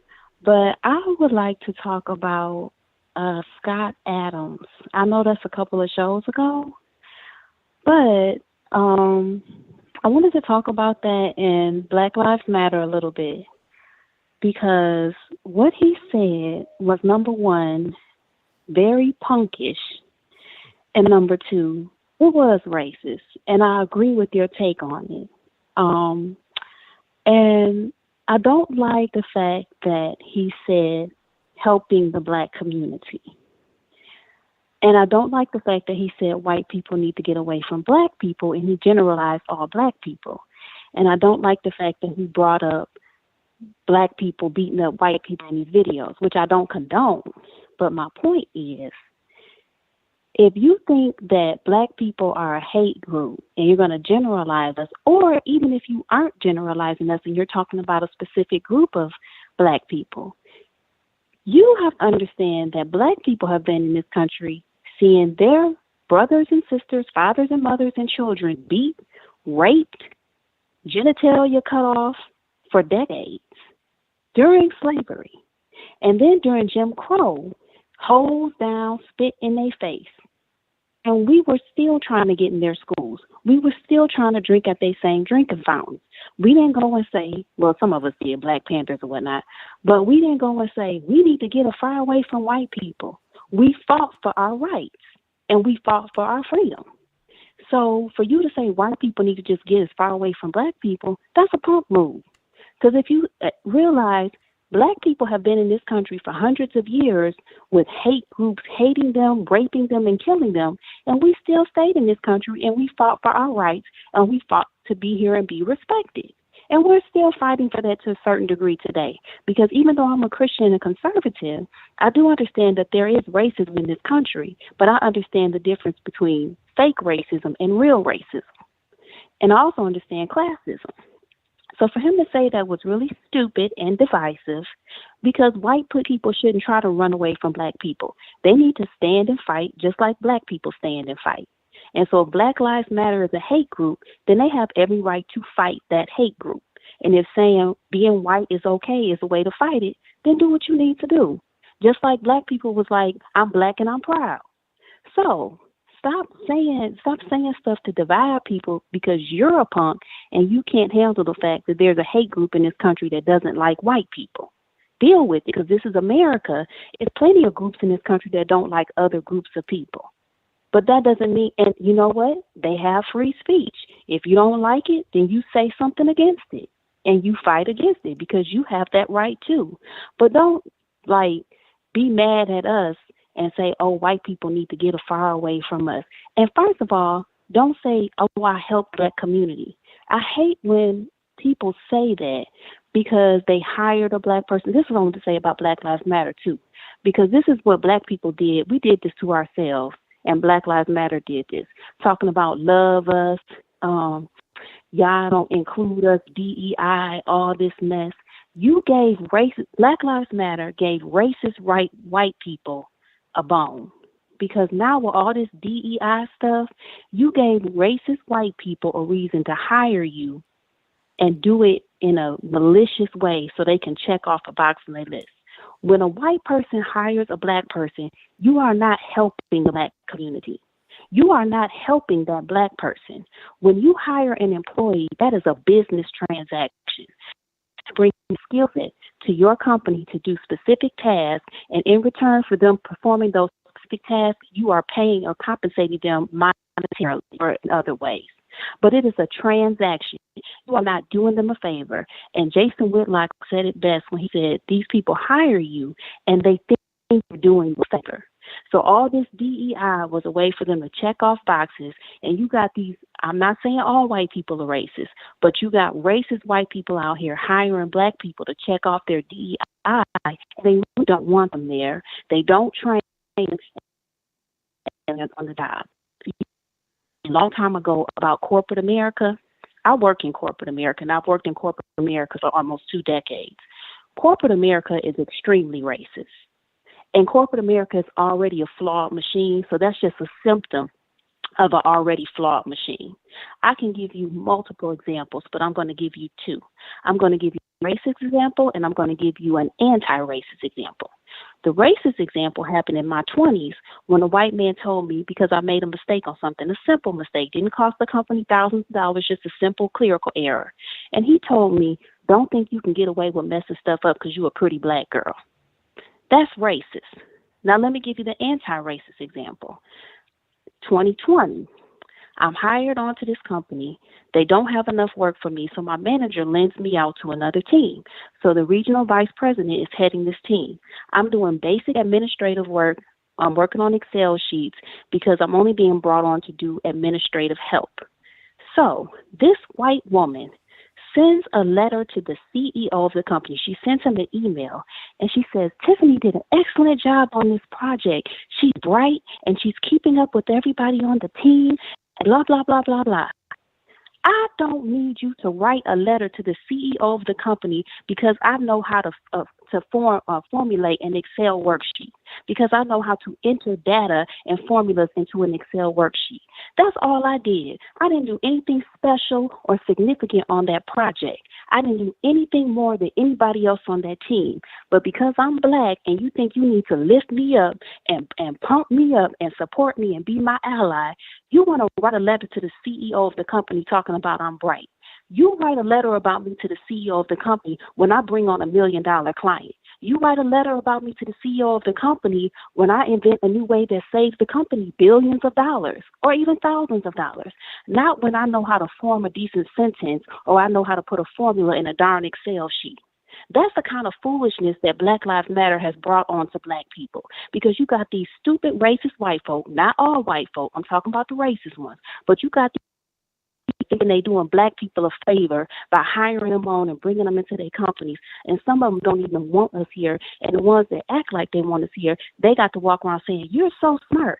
Oh, you're very articulate. So we got to deal with this. That's the real racism. That is the real racism. Stop having these men on the NBA running around with "Love Me" on the back of their jerseys. You 6'4" and you running around with "Love Me" on the back of your jersey. You want some white man to love you. We have traded respect for love and safe spaces. And it pisses me off because you got these black people out here crying about these criminals out here dying at the hands of police officers because of their own stupidity, but you don't deal with and you don't make racist people face the real racism that's out here. And that's what makes me angry, because Scott Adams is not, he either don't want to be aware of it or he is aware and he doesn't care. We are not beneath you. You are not helping us. Stop treating us like we are second-class citizens, like we're children that you need to coddle down to and help because of the poor black person needs my help and my support. We don't need to pull us up. We can pull ourselves up. We can take care of ourselves. That's what I got to say. Wow. Well, thank you for the call. Definitely appreciate you. All right. Have a good night. All right. Same to you. Wow, that was a lot there. I was reading the comments. You know, that was a lot. So you guys, I want you guys to just receive it and then do with it what you will. That's how I'm gonna do it. So yeah, shout out to the caller. Oh wow. All righty. Let's keep on rocking here. Let's go to. All right, Scott caller, who am I speaking to? My own brother. You're on. All right, man. Good to talk to you. What a conversation that was. You were just having there, ABL. How'd you like to date that woman? You bring her some flowers, and you're a bad guy for that. You open the door, you're a bad guy for that. I don't know. You got a spectrum of opinion here, but I just wanted to call in quickly to talk about a thought I had about Colin Kaepernick. Doesn't he just exemplify the attitude of ingratitude that we have here in America today? it's just like, here you are, you're this guy. And really just exemplifies this. Here you are, you're this guy. You are put up for adoption, young guy, biracial, white family comes along, takes you into their family, loves you as part of their own flesh and soul, rears you in the best schools, and does everything, bends over backwards, gets you to the lessons you need to be to learn to play football, to learn to do the other sports he participated in, money, dollars over dollars, love over love, and gets into a stadium, gets to play football, university level, full of what? What's the majority of that crowd made up of? White people.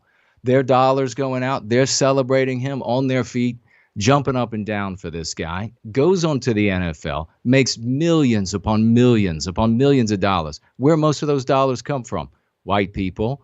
Filled the stadiums up, white kids with their posters on their walls in their bedrooms, white parents loving him from the seats in the stadium there. And what does he have to do? Kneel during the national anthem of this country, full of people who fought for it of all races. He needs to disrespect them while he's celebrated. This, as I see, is just an exemplar of the attitude of ingratitude. We need to be thankful for the folks who have gone before us in this country, who have bequeathed to us a standard of living infinitely better, with laws and rights and privileges and standards and mores that make our lives infinitely better than all the other lives in the world, so that they all point their feet in this direction, want to knock our door down to get inside. That's what I think is one of the biggest problems with the country today. And ABL, I want to hear, if you have, I'll hang up right now. I want to hear your thoughts on what I just shared. But brother, thank you so much for the show, and talk again soon. Thank you for the call, man. Appreciate it. Wow. The calls tonight are very good. There's so much there. There was so much there between that call and then the one before it. It's just, I can't really, I don't have enough time to unpack that right now. I just want to say that, just to speak on the whole thing about gratitude, I think that's important to have, especially when you're talking about parents. When you're talking about business and stuff like that, it's a little bit different. But parents, people that are in your life, people that have your back, friends, family, that's a whole different thing. And I think that we should be grateful for each other and what we do for each other as friends and family, especially when you were adopted as a child and brought into somebody's home. You shouldn't, even if you have any kind of grievance about how you were raised, you didn't think things were done totally properly. Now, I'm not speaking about any kind of criminal action, no kind of violence or anything like that against you. I'm talking about you think things weren't perfect. You shouldn't go on any kind of major platform and talk about that. Why? What's the purpose? Why throw your own mother under the bus because of a thing that you think was imperfect when she went above and beyond for you? And that shouldn't be a race thing. That should just be about parents, friends, family. That's how I will operate with that. When it comes to business, that's something different, but I digress. Call speaker to 757. Yeah, Mr. Logan, Chesapeake Bob here. How you doing? It's all good, man. What's happening? I don't call in all the time, but I like to call in when I have something, positive to say, or maybe some information that I could put out. Is there any chance I could tell you a story for about 2 minutes? Go for it. All right. So back in 2008, 2009, 2010, I was working in Southern California in Anaheim. And every Sunday I would fly out of Norfolk and go, and yes, it is pronounced Norfolk, and go out to Orange County. And on Thursdays, I'd fly back, all right, through Atlanta and back up to Norfolk. And one of these days, I got to know the flight crew, because a lot of the senior mamas, and that's what they're called, out of Atlanta, would take these high-value turns. So they go from Atlanta to Orange County and then back, and they would get paid 8-9 hours of pay for that day, and they're done. So every Thursday, I would take the same flight, and I got to know the senior flight attendant. Let's say her name was Cheryl. And on Thursdays, whenever she would go into Orange County, she knew I was going to be on the flight. They would take all the Miller Lights and put them up in first class, because that's what I drank, and I was drinking back then. Anyhow, this one time, I got on the plane. Cheryl was up there, gave me a big hug when I boarded. I sit down, and there's this young lady. She was in 1A. I was in 1B. And I didn't think anything of it. So the plane takes off, goes up to cruising altitude, and Cheryl's like waving at me, come up to the galley, the front galley. So I go up there, and she's got my beer, and she's like hitting me on the shoulder. She's like, "Do you know who you're sitting next to?" And I'm like, "No, can I have my beer?" And she's like, "Oh, that's Tiger Woods' girlfriend." And of course, it was a big story back then, right? Because, his wife had just, took a golf club and bashed in his back window or whatever. And so anyhow, I'm like, who is that? And she's like, "That's Rachel Yucatel." And I'm like, okay. I don't have anything to say to that. I'm not very starstruck. So I sit down and me and Rachel start to talk. It's about a 4-hour flight back from Orange County to Atlanta, right? And you'll like the moral of the story when I get to it. So we're talking, and I don't bring up Tiger, and she's talking about her little rat dogs that she owned. And I'm drinking for 3.5 hours across the country. So we land in Atlanta, okay? We're pretty much the first ones off because we're right up front. And we're walking through, and she was going to make a connecting flight down to Florida, and I was connecting back up to Norfolk. And so we're strolling through, and it's kind of an empty gate area. So we're walking through. She's like, "Bob, I really like talking to you, and it's just nice to meet you," and blah, blah, blah. And I'd had enough to drink that I said, "Well, Rachel, you're a fine woman." Actually, she's not. She's probably one of the dumbest women I've met in my life. Right. I said, you would be really good looking if you would put on some weight. I did not know you could offend a woman that badly. Oh, yeah.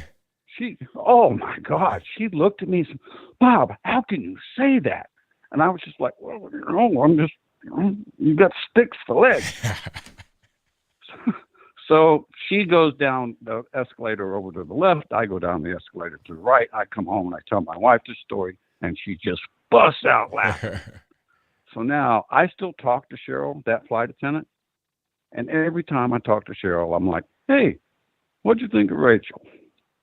So the moral of this story is, if you're a dude, it doesn't matter. You never mention a woman's weight ever. And if you're Tiger Woods, you got to tighten up. So that's my story. I just wanted to share it with you. And that's a true story. That's not hearsay. I was there. It was me. All right. I'll let you go with that. And you have a good day, sir. All right. Thank you for the call, man. Definitely appreciate it. All right. Bye. Well, yeah, it's definitely a good lesson to learn. Yeah. Don't mention a woman's weight. You can't. Just don't say nothing about it. Don't say a thing about it. Gain weight, lose weight, keep weight. Just stay away. You'll be much better off. All right. Let me continue here. You guys have been great. The number to call 434-658-1220. 254. You're on the line. Who am I speaking to? Hey, ABL. How you doing tonight? It's all good, man. What's happening? Not too bad out here. For me, got some nice weather out here in Texas. Finally left California for a while. Trying to survive all these June bugs. I forgot we got these things out here. So, oh yeah, kind of wrap this up a little bit for over here. Catching up on the stream a little bit. Watching with the family out here. Smoke some cigars. To the kids watching the stream, don't smoke. Smoking's bad. Okay. Some of the key things you brought up right here. I know we've been talking about Colin Kaepernick for this one for a little bit, so I'll get this one out the way.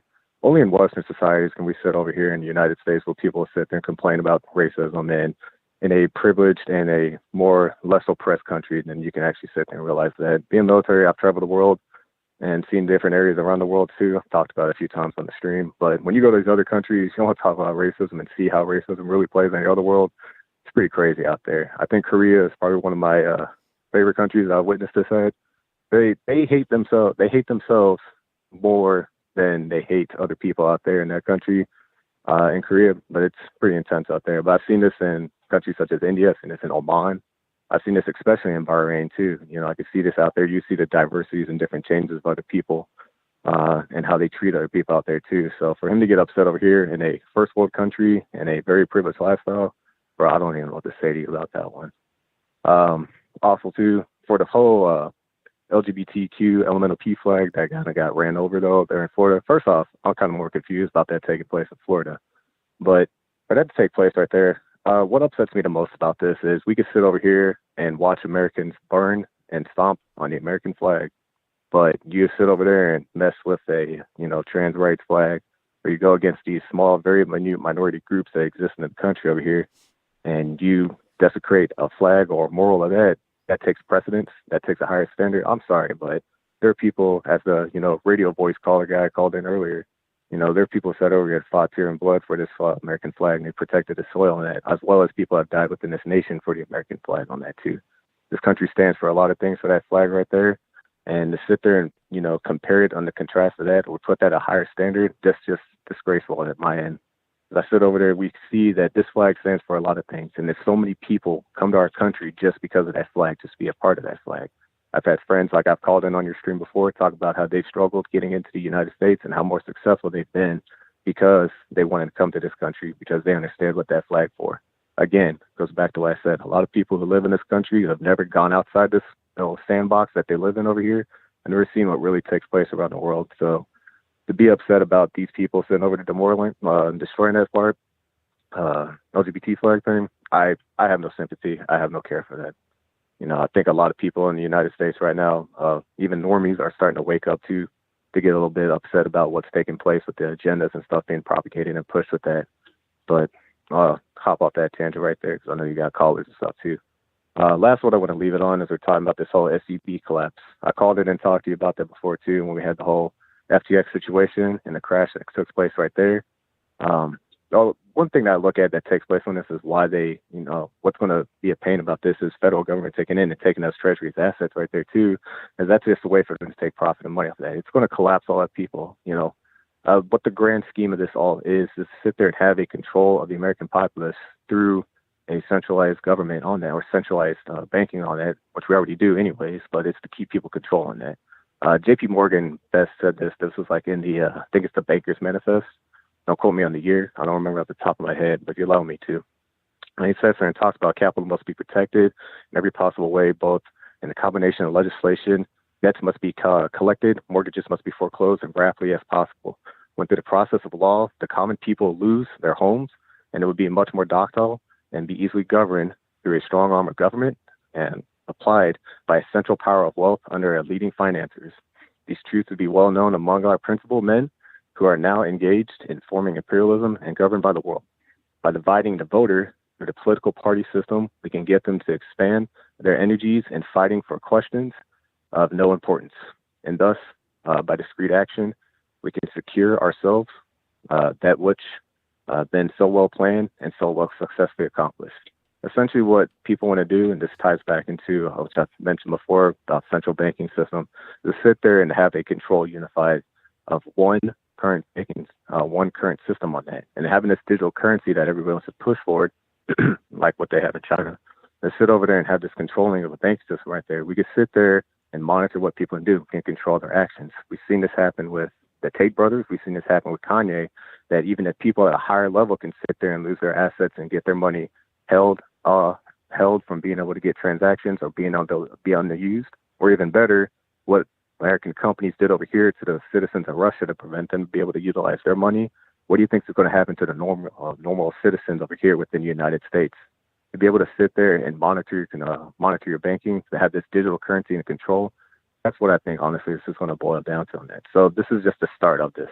We saw this happen 120 years ago plus when we were starting to roll into the Great Depression, where politicians and people in the political and banking positions sat there and knew that what was going to happen for the Great Depression. They took their assets out and were able to protect and cover themselves while the average person sat there and suffered. And we saw what happened during the Great Depression on that. And that was also, created by the bankers that we had at the time frame right there. But I'll leave it on that one for right now. Got to get some more water here in a second. So you have a good night. Take care of you. And to the chat, y'all having me dying, man. Some of the stuff y'all been saying in there. So have a good night. Thank you for the call. Appreciate it. All right. Great call. Fantastic call. A lot of the things that we're going through right now, they've already been seen before. All right, I'm speaking to 207. ABL. Hey, what's up? It's Bernard from Maine. How you doing tonight, bud? It's all good, man. What's happening? Oh, man, I'm still laughing from the last couple callers in chat. I mean, just a great night here. So I'm calling you real quick. I just want to tell you, I know I don't like people kissing my bum or whatever, but I just want to tell you what a great job you're doing. A quick story, not a 2-minute story. That was too much. So I work from home. I live in Maine. A lot of people I work with down in Georgia. One lady, her name is Ellen. Just a wonderful lady. Been working with her for like 2 years. I call her, one of my best friends ever. Now, she's had a lot of trouble finding information. So I've been like talking to her on the phone. She's not technology competent, and she'll tell you right to your face. So I've been trying to get her off mainstream. She goes to Fox. We know Fox, so I explained that to her. So I got her listening to you, which is great because now I don't have to call her and like pretty much explain what's really going on in the world. And I just want to shout out to Ellen. She's a great lady. The only person in the company that sent something for my birthday. She lives in Georgia. She sent me a little keychain that says Biden sucks. Great lady. Just wanted to give you and her a shout out, and you're doing a great job. I didn't know what else to tell her. She asked me one day, she goes, Bernard, where do I get the news from? So, there's some other sources too, but I said, you've got to listen to ABL. I told her to listen tonight, so I hope she's listening right now. I'm kind of embarrassed. But anyways, I'll leave this with a joke for you. How can you tell when a liberal is upset? I'm not sure. How can you tell? Who cares? Have a great night. Bye. Thank you for the call, man. Appreciate you. Great call. All right. The phone lines are jumping. Y'all, please hang tight for me. That'd be fantastic if you could. All right. Let's do. All right. Can we do 912? You're the line I'm speaking to. What's going on, Anthony? This is Tom in Savannah, Georgia. How are you doing? Everything's all right, man. How about yourself? No complaints. It's fixing to get cold here. I just had a couple of little baby chickens hatch. Right, the prices of eggs. Oh yeah, I got man. about 40. I got 40 right now. About 30 more baby chickens waiting to hatch. But it's about to get back freezing here. I know, man. You the man right there. You got a whole fortune over there. Yeah, I don't know. Once again, I got a couple fishing rods to protect them chickens. You know what I'm saying? That's right. They didn't get lost in the boat in an accident. They were hanging around here. But, so I guess with all these things and everything considered, I just wanted to talk about hairstyles, okay? All right. All right, so I'm a white male, a white supreme or whatever that they might consider me. And when I was growing up, I was homeschooled, okay? I started school when I was in 8th grade, 13 years old. And my mother, I was kind of like skating when I was 13 and whatever, and I wanted to not necessarily get the mullet, but do kind of the shave it up, you know what I'm saying? The pullback thing that was the cool hairstyle back then that my mother was against. I got my tongue pierced when I was 16. Wow. That my mother was against. So where is there something wrong with that? I wasn't adopted, but at the end of the day, it's just my parents just like being what a parent should be that says, hey, look, if you're going to go to a job interview, maybe like put your best foot forward.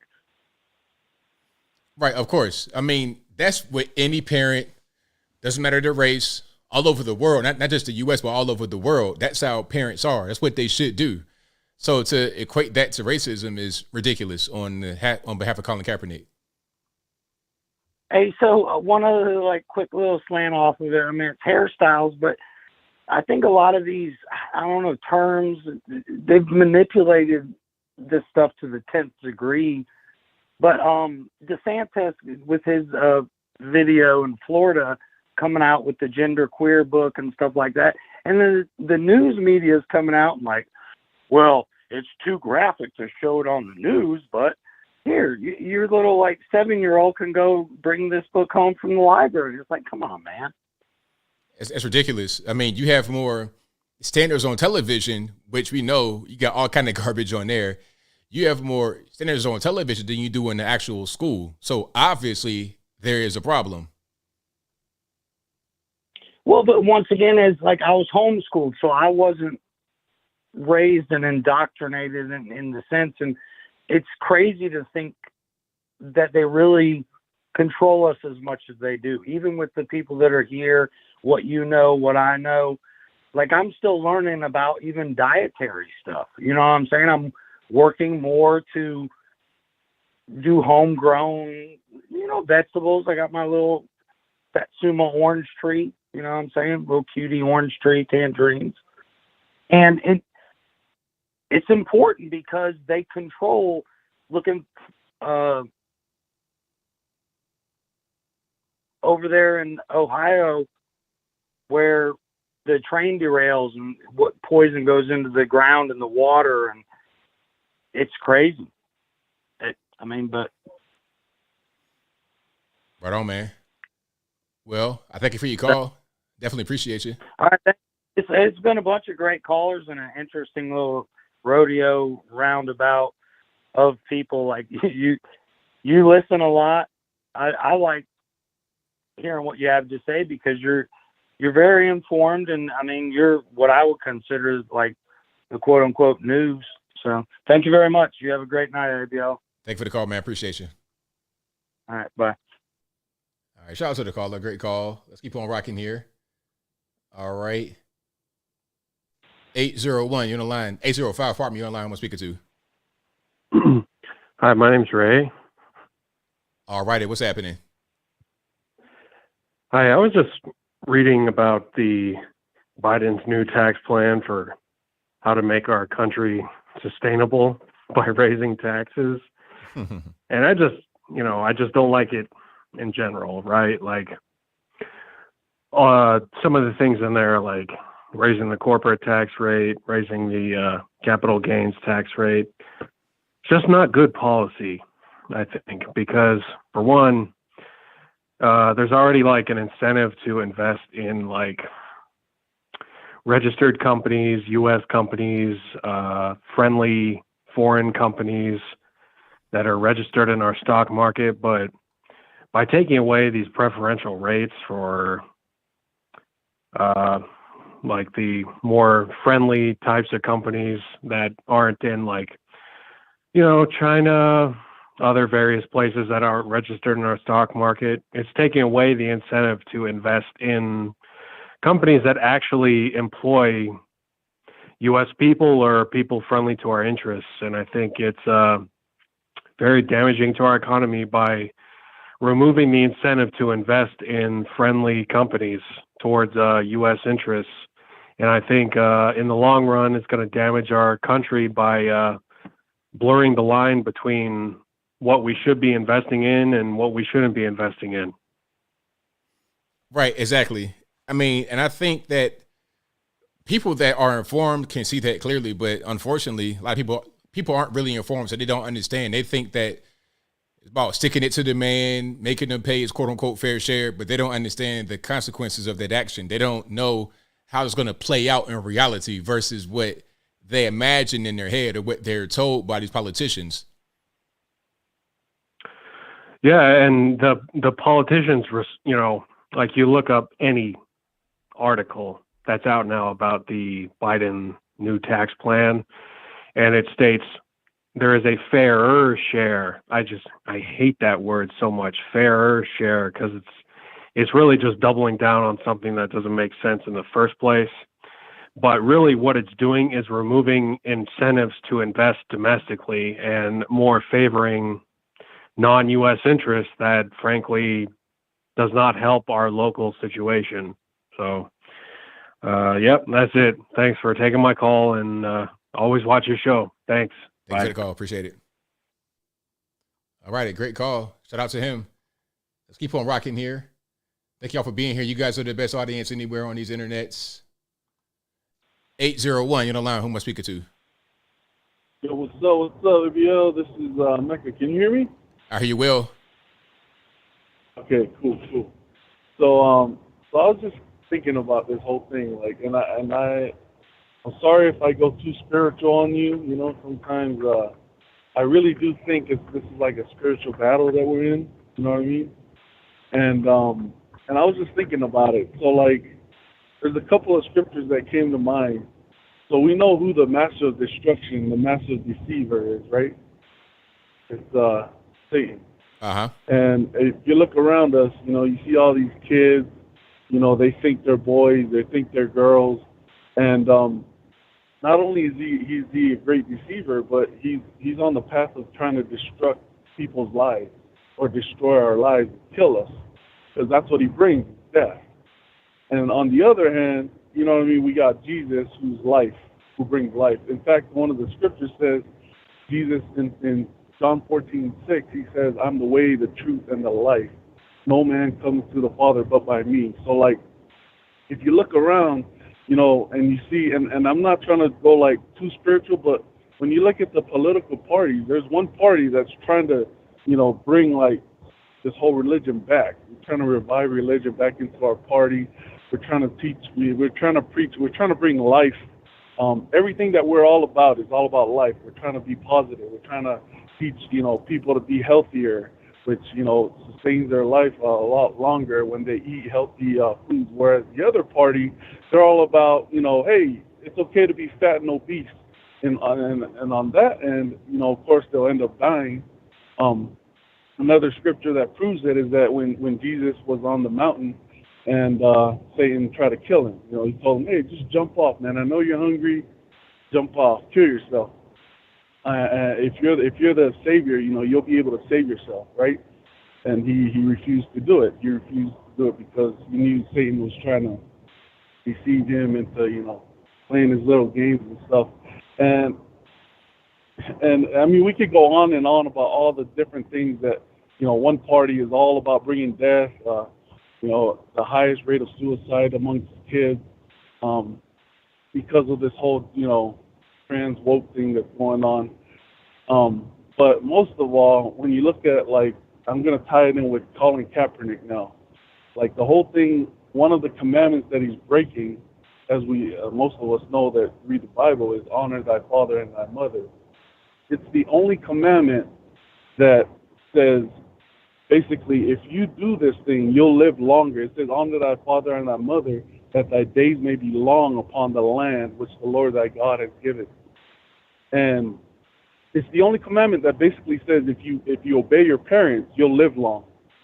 And I'm not trying to predict the future or anything, but don't be surprised if, you know, Colin Kaepernick, something happens to him and, you know, his life is short just because of that. But everything that they preach on the left, woke, this whole woke ideology, it all leads to death. You know, whether it's trans, you know, whether it's abortion, killing babies. I mean, it all ends up in destruction and death. Whereas on the other side, we're all about trying to have people, you know, be healthy, you know, live life, pro-life, you know, and it all comes down to being one spiritual battle, man. And like I said, I didn't mean to go too spiritual on y'all, but that's just what I feel. But hey, man, keep up the good work. Love what you're doing, and take care, brother. Thank you for the call, man. Appreciate you. All right. All right, great call. Shout out to him. 702, you're online. Who am I speaking to? This is David. All righty, what's going on? Hey, not much. I was just calling in to see if I can talk for the show. Is it over now? You're live on the show right now. We're still going. Oh, we're still going. Oh, okay. Very good. So yeah, I just wanted to call in and, I just wanted to get, a little bit out of the context of the little bit of the show today, but definitely within your range. I just wanted to know, I wanted to get your opinion. Do you think DeSantis is going to be running for president? Yes, he's going to run. I was watching the news today, and there's been a lot of rumors and a lot of, you know, whispers that he's going to run. It said he probably wait till May to announce it. Yeah, I don't see why he wouldn't, because obviously he'd be a shoe-in. It'd be between him and Trump. Anybody else would be number 3.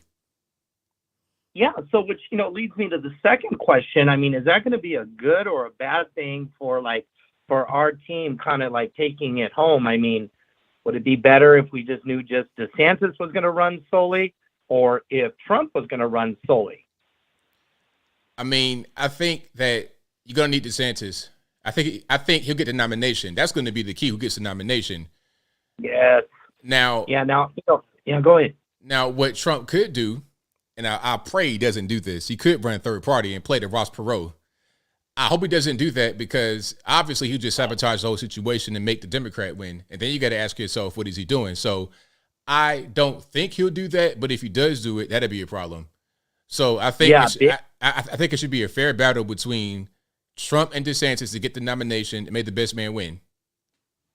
Yes, absolutely. Because I think we need to go with DeSantis because what I'm concerned about is, even though it may be unlikely right now, but I think Michelle Obama coming in, she would definitely be a great candidate, for the opposition there. And, depending on who goes against Michelle, that's going to be a big factor. If she does, in fact, run, I don't know who else they really got on their side to win. Do you have any other sides if we were to play kind of like fantasy politics here, kind of like fantasy football? Who would we say the Democrats are going to pull? I say Michelle Obama. They're going to probably beg her to do it. What are your thoughts? Gavin Newsom. Yeah. Actually, that would be our advantage. I would much rather have Gavin. I think if we look at collectively at the U.S., I think, just my own 2 pennies here. I think we're more likely to go with a Trump or a DeSantis rather than a Gavin Newsom. I don't know. I don't think he's really that popular in the U.S. collectively. I think we kind of underestimate him. I think he's very popular because, okay, governor of California, and he's doing certain things to appeal to the LGBT, to the minorities, and he'll get a bunch of money. They'll put him out there. They make him be some kind of handsome guy. They run commercials. He's already pretty much running, in my opinion. He's already pretty much running. So they're going to put him out there. He'll be all over the place. It'll be whoever runs against him will have a hard time. I think if they put Michelle Obama out there, obviously she'd be much more difficult to defeat in a general election than Gavin. But Gavin would be formidable. Yeah, you're right about that. He's already kind of fits that Hollywood mold. Yep. Almost in every sense of the way. It's almost like he could be an actor himself, or he kind of already is an actor in a way. Yeah, okay, well, very good. I guess we can only just wait. I think we are making wins now. I just think this whole thing about who do we need on our side when it come 2024, and I agree. I think DeSantis is going to be the one who's going to take it home. I have nothing against Trump, but I'm just thinking about who is most likely to win and who are most people going to be able to be relatable to. And, DeSantis with his phenomenal track record in Florida. I think it's going to be him. And we'll see once I think it's going to be very interesting once primary time comes around. That's going to be must-see TV for sure. No, awesome. Well, hey, if we got time, we'll let some other callers get in. I really appreciate you taking my call. Love the show, and thank you so much, ABL. Thank you for the call, man. Appreciate you. You got it. Take it easy. Bye now. All right, a great call. We're going to see come the time. We shall see. Who am I speaking to you on the line? 317? Tommy W., not a first-time caller. I just wanted to sort of come clean that I'm not exactly thrilled about the idea of Trump running again. I think he's getting a little too old. I think he screwed up a lot of things the first time, like that stupid Space Force. He talks about cutting taxes, and then he adds sales tax to everything that we have shipped, and then he uses more tax money to set up the Space Force when we already have the Air Force has its own outer space division. We have NASA, and it was just a waste of money. And then, we had that. He was caught hanging out with Jeffrey Epstein, he's so innocent, yeah, right? And he didn't pardon anyone that went into the Capitol in his protest. They spent years rotting in prison. And his ego was too big for him to ask for help when he needed it around the second year when he didn't know what to do with the economy and all that. He didn't handle the riots very well. I don't think he was that great. Well, to defend the whole thing about January 6th, that happened at the end of his presidency, so how was he going to pardon anybody? That before he left, he could stamp those. That's what a lot of presidents do, right before they leave. Sign their name on a bunch of pardons. The thing is that these people didn't even get locked up yet before he left. Doesn't matter. You can give a pardon out to anyone. You're allowed to do that as president. Even the governors of states can do that. So you can pardon someone that has not been locked up? Well, first of all, they were in custody, but Yeah, even without them going to trial, you can just pardon it right there as soon as they're charged. But there's no okay. So before they get convicted, you can pardon them. Yeah. Okay, didn't know that. Interesting. But I understand where you're coming from, and a lot of people feel that same way. I don't totally agree with what you're saying, but I've heard that from a lot of people. So you can go ahead though. Okay, well, yeah, I also don't like how he cut health care despite sales tax going up. And everyone doesn't know, so I want to make this clear. Sales tax is a form of double taxation. For example, let's say you make $1,000 a week and you get to keep $750, right? Because you already paid taxes out of your paycheck. Then you go to spend the $750, and it's like, no, now you have to have sales tax, so you can only spend $650 of it because they're going to hit you again as soon as you go to spend it. That's double taxation. Okay, a lot of people don't know that, but that should be wiped out. You earn the money, now you get to use whatever is left after you paid the tax, not get what's left after you tried to use it and still have less than that left. That's double tax. No way. And then I wanted to ask you 2 firearms questions. Last time I talked to you, you said you carry a Glock Model 45. Did you change your carry weapon at all, or no? I'm not sure I said I carried that. I allegedly had one of those, but okay. Boating accident, lost it. Yeah, boating accident, man. I lost that, but I like other guns. Okay. I like other guns for a carry. I like a smaller. Actually, I didn't have a Glock 45. I never had that. That might not have been me. I had a Glock 19. I never had a Glock 45. But that's not a bad carry weapon because of the size of it. But I never had a Glock 45. I had a Glock 19. Well, Model 45 is very similar to the 19X. But anyway, they made a thing in Texas saying that the Governor Abbott signed this saying that any suppressor that's made in Texas and stays in Texas is not subject to the NFA Act, and that they're not going to go after people who have their own suppressors in Texas. But the ATF made a thing saying, it doesn't matter what Governor of Texas says, that law still applies here, and we're going to charge everyone. And they sent it out to every FFL holder. There was a guy who is an FFL, the gun store, that made a thing on the internet about this. What do you think about the Texas suppressor liberation thing? I didn't quite catch what you said. You're talking about the suppressor. Can you say that one more time for me? Yeah, you're allowed to have suppressors in Texas as long as it's made there and stays there, according to the state government.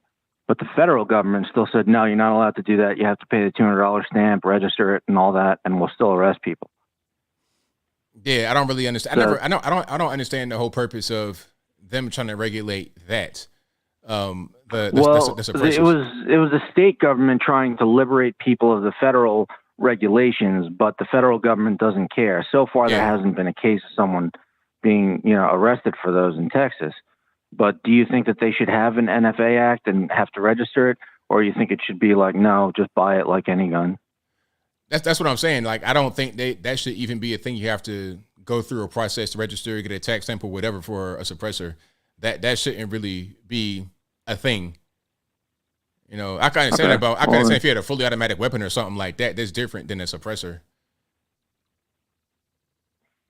Well, those are both NFA items. That's what I'm saying. Like, I don't like if I was to be like trying to find a middle ground with people and say, okay, let's have this on there, but not that on there. Fully automatic weapons, okay, go through the federal government, tax stamp, whatever, but not a suppressor. Because why would that even be on there? That's kind of silly. Well, it just makes it easier for people to quiet things down when they're doing something they shouldn't. But that's just a bunch of different opinions. Some ranges have them. You can rent them, and if you do, you'll find out that that bird chirp that you hear in like those James Bond movies, where it's like it doesn't sound like that in real life. Exactly. It sounds more like a pellet gun, except it's a lot louder, especially with the supersonic rounds. Yeah, they're fun though, but it's just not as loud as unsuppressed. That's all. Yeah. Oh yeah. And to give credit where credit's due, I like how Trump made that new rule saying I'm going to take 1% of the federal land, like I think it's called Bureau of Land Management, that's federal land, and make 10 new cities that are futuristic with vertical takeoff and landing. It's a good idea.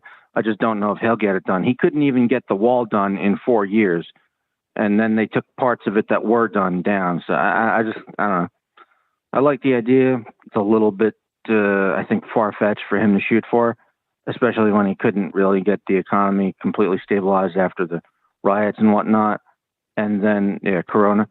And they will rig the election no matter who's there. You wait and see. They did that with the paper things, the mail-ins. People got votes for their dog and votes of people that were already dead. They're going to try and rig it again. So it's something for patriots to be on the lookout about. I got you, man. Well, thank you for your call. Definitely appreciate you. All right. Thanks a lot, man. All right. Shout out to him for the call. But a couple of things. Sales tax, state to state, is different. Not a federal thing. Also, election, state to state, not a federal thing. Let's keep on rocking here. Can we go to... Okay, the phone lines are jam-packed. Y'all please hang tight. 512, you're on the line. Who am I speaking to? Hello. I just wanted to say you're very intelligent. Anyways, Joe Biden seems to me to be a bull in a china shop, and he's knocked the whole damn place down. And has anybody else noticed with all these train accidents every single day that it doesn't seem to be the tracks, it's the wheels popping off? Yeah, I've seen a couple of those where that happened. It seems to be just the wheels have come off the actual cars, and that's what's causing. I don't know if someone's under there loosening the wheels. It's just a question. Anyways, you have a good night. Thank you for the call. Appreciate you. Yeah, loosening the wheels, so that's not a good idea. That's no bueno. Okay, the phone lines are jumping. 443 on the line. Who am I speaking to? Hey, BF. Hey, ABL. This is your friend, L from Baltimore, unfortunately. All right. What's going on? So I wanted to discuss I think you mentioned something about Maryland changing their law concerning felony murder. Yeah. Yes. What was that law about again? So it's a bill to propose, and it's not become law quite yet. Hopefully it doesn't become law. But basically, they want to prevent anyone under 25 from being charged with felony murder. And for those who don't know, for those who don't know, basically felony murder is, let's say, a group of 5 guys, they go rob a convenience store. One of the guys shoots and kills the clerk.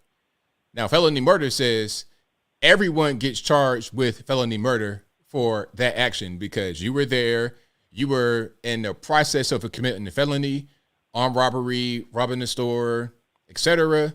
The clerk dies, you all get charged with it, although you didn't pull the trigger. So they want to prevent anybody under the age of 25 from being charged with that because, quote unquote, their brains aren't developed enough yet. Mm-hmm. Well, all I want to say is, I have several points I want to make.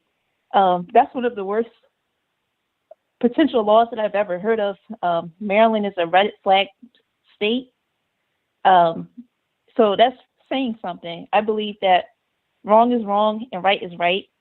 By age 7, I think that every child for sure knows right from wrong. So if a 16 or 85-year-old person commits murder, not including murder in well-justified, proven self-defense, but just straight up murdering somebody, I think they should go to jail. It doesn't matter.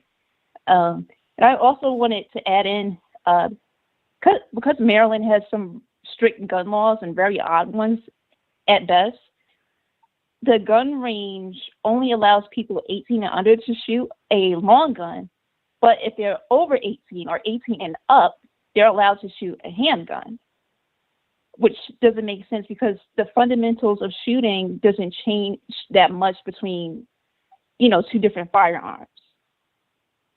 Do you agree? Yeah, that's crazy. I don't understand. Like I shot a long gun when I was a little kid, when I was like 10 years old, like out in the farm. So it seems kind of weird to me that they would have that kind of rule. Yeah. And like, just because someone is younger than me uses an allowed gun, I'm not going to die any less. I'm still going to the grave. I've still, got a bullet in my forehead, Right. And I think that Maryland by doing this, they're incentivizing criminality instead of incentivizing civility. And I think it's absolutely insane that a Maryland resident who wants to get a concealed carry permit, they have to get a set of fingerprints, they have to provide 3 personal references, and get this, their last, not 1, not 2, not 3, but 5 years of employment history, just to get the right to be able to protect themselves. So is that for concealed carry, or like what is that for? As far as I know, this is for concealed carry. Yeah, that's a lot. That's a whole lot. See, and meanwhile, down here, Tennessee, Georgia, we have constitutional carry. I'm not quite sure about Georgia, but there's laws that are floating around. Maybe there are already laws where you can open carry and concealed carry without a license. Wow, I need to move to Georgia. Wow. Yeah, that's what I wanted to talk about. I think it's really because of, I think it's Baltimore's fault because of the high homicide rate, and I could go on and on. But if your government doesn't allow you to protect yourself the way that you feel comfortable, then does the government trust its own people, or does the government trust the criminals? That's a very good question. I think we see kind of where they're going. A lot of these places, they just want to coddle the criminals to the detriment of the regular person that's not a criminal. Right. Well, I'll leave it at that. Thank you for letting me be on your show. I love your show, and have a good night. Thank you for the call. Definitely appreciate you. Mm-hmm. Bye. All right, I'm going to read this law right quick. So this is concealed carry in Georgia, just very quickly. In 2022, Georgia enacted permitless carry legislation that repealed longstanding protections that had previously... This is Giffords.org. I don't want to read this. This is going to be biased garbage. Okay. Let me see. Georgia concealed carry without license. All right, let's just read this from Georgia Public Broadcasting. Kemp signs bill allowing permitless carry of a concealed handgun in public. This is April 13th, 2022. So Governor Brian Kemp signed Senate Bill 13319, a measure that allows Georgia gun owners to carry a concealed handgun in public without first obtaining a license from the state. There you go. So yeah, permitless carry. Now the thing about that is people saying, oh, that's going to increase gun violence. The issue with the gun violence is people that are prohibited possessors, they're going to conceal carry anyway. So you wouldn't be on the same level as a criminal, meaning you wouldn't have the same protection as a criminal has. The criminal doesn't need no kind of license to carry his weapon because you're going to do that anyway. Meanwhile, you are going to be just out of luck. So you could carry yours with no license, same as them. So that kind of evens the playing field, right? Okay. All righty, Les, what's happening? Hey, ABL, how are you? Everything's good about yourself? Good. I wanted to tell you, good show by far. And I have a personal question before I jump into my little opinions here. All righty. What's the next $1 million venture, ABL? The $1 million venture, I don't know. I might have to sell safe spaces to triggered college students. That might be $1 million venture right there. I was going to say, and shout out to whoever commented, but ABL, we got to get together and start slanging eggs. I heard it's a hot market. There you go. Slinging eggs too. Give me a few chickens and be balling out of control. Oh, Jesus. Shout out to whoever said that in your comments. I was dying laughing like, oh my God. Anyways, I wanted to give a big shout out to my dad. He was actually watching you on Wednesday before he went to work when you were covering the whole thing with the 4 Americans that stepped over there to Mexico supposedly for some type of the girls' cosmetic surgery. Yeah. My dad was all like, because he heard me when I had spoke on the show, he's like, there's way more to that than what they're telling you. Why do you guys believe all this stuff that you see on the news? And I'm just like, I'm just responding accordingly. But of course, I mean, it's on the fishy since the beginning because I've heard of people, that go to other countries besides Mexico, like South America, that they go get like veneers, for example, things like that cosmetically. And they only take about one person, maybe two, mom or dad or a friend with them. But, three other individuals, that was a little odd. But thank you for showing that picture of supposedly the cartels that got caught up and they took pictures. For sure, ABO, that that's a PR stunt. If you're smiling like that, that is too fake for me to believe. And that just further tells and proves to everybody that this is just how very well connected Mexico is with the cartels. It's like, I don't know, maybe Biden or somebody in his administration called up Mexico. Mexico had to get in touch with their HR, and there you go. Now we got these funny pictures. But thanks for showing that. I was like, oh my God, right away. I was like, oh, fake, fake. If you guys still believe that they're not being, the cartels don't run Mexico, I don't know what will convince you guys. But thank you for that one. And then I wanted to go ahead and comment on the Tucker Carlson issue with the text messages. Well, true or not, ABL, I don't know. I'm very open-minded when it comes to a lot of these topics, especially in politics, because things are always subject to change, to be honest with you. Whether he did say that, and if he did, he's right to his own personal opinion, but I still give so much props to Tucker Carlson for actually reporting on real conservative media and actually telling the public the good that President Trump has done. So, regardless of his personal opinions, I mean, he's doing his job there in Fox News.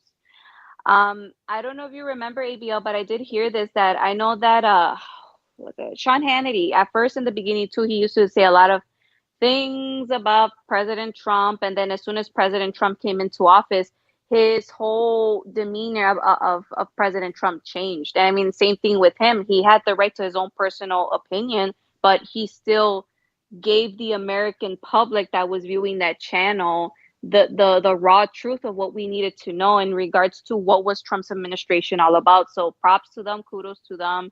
I salute them. I hold nothing against them, even if it's true.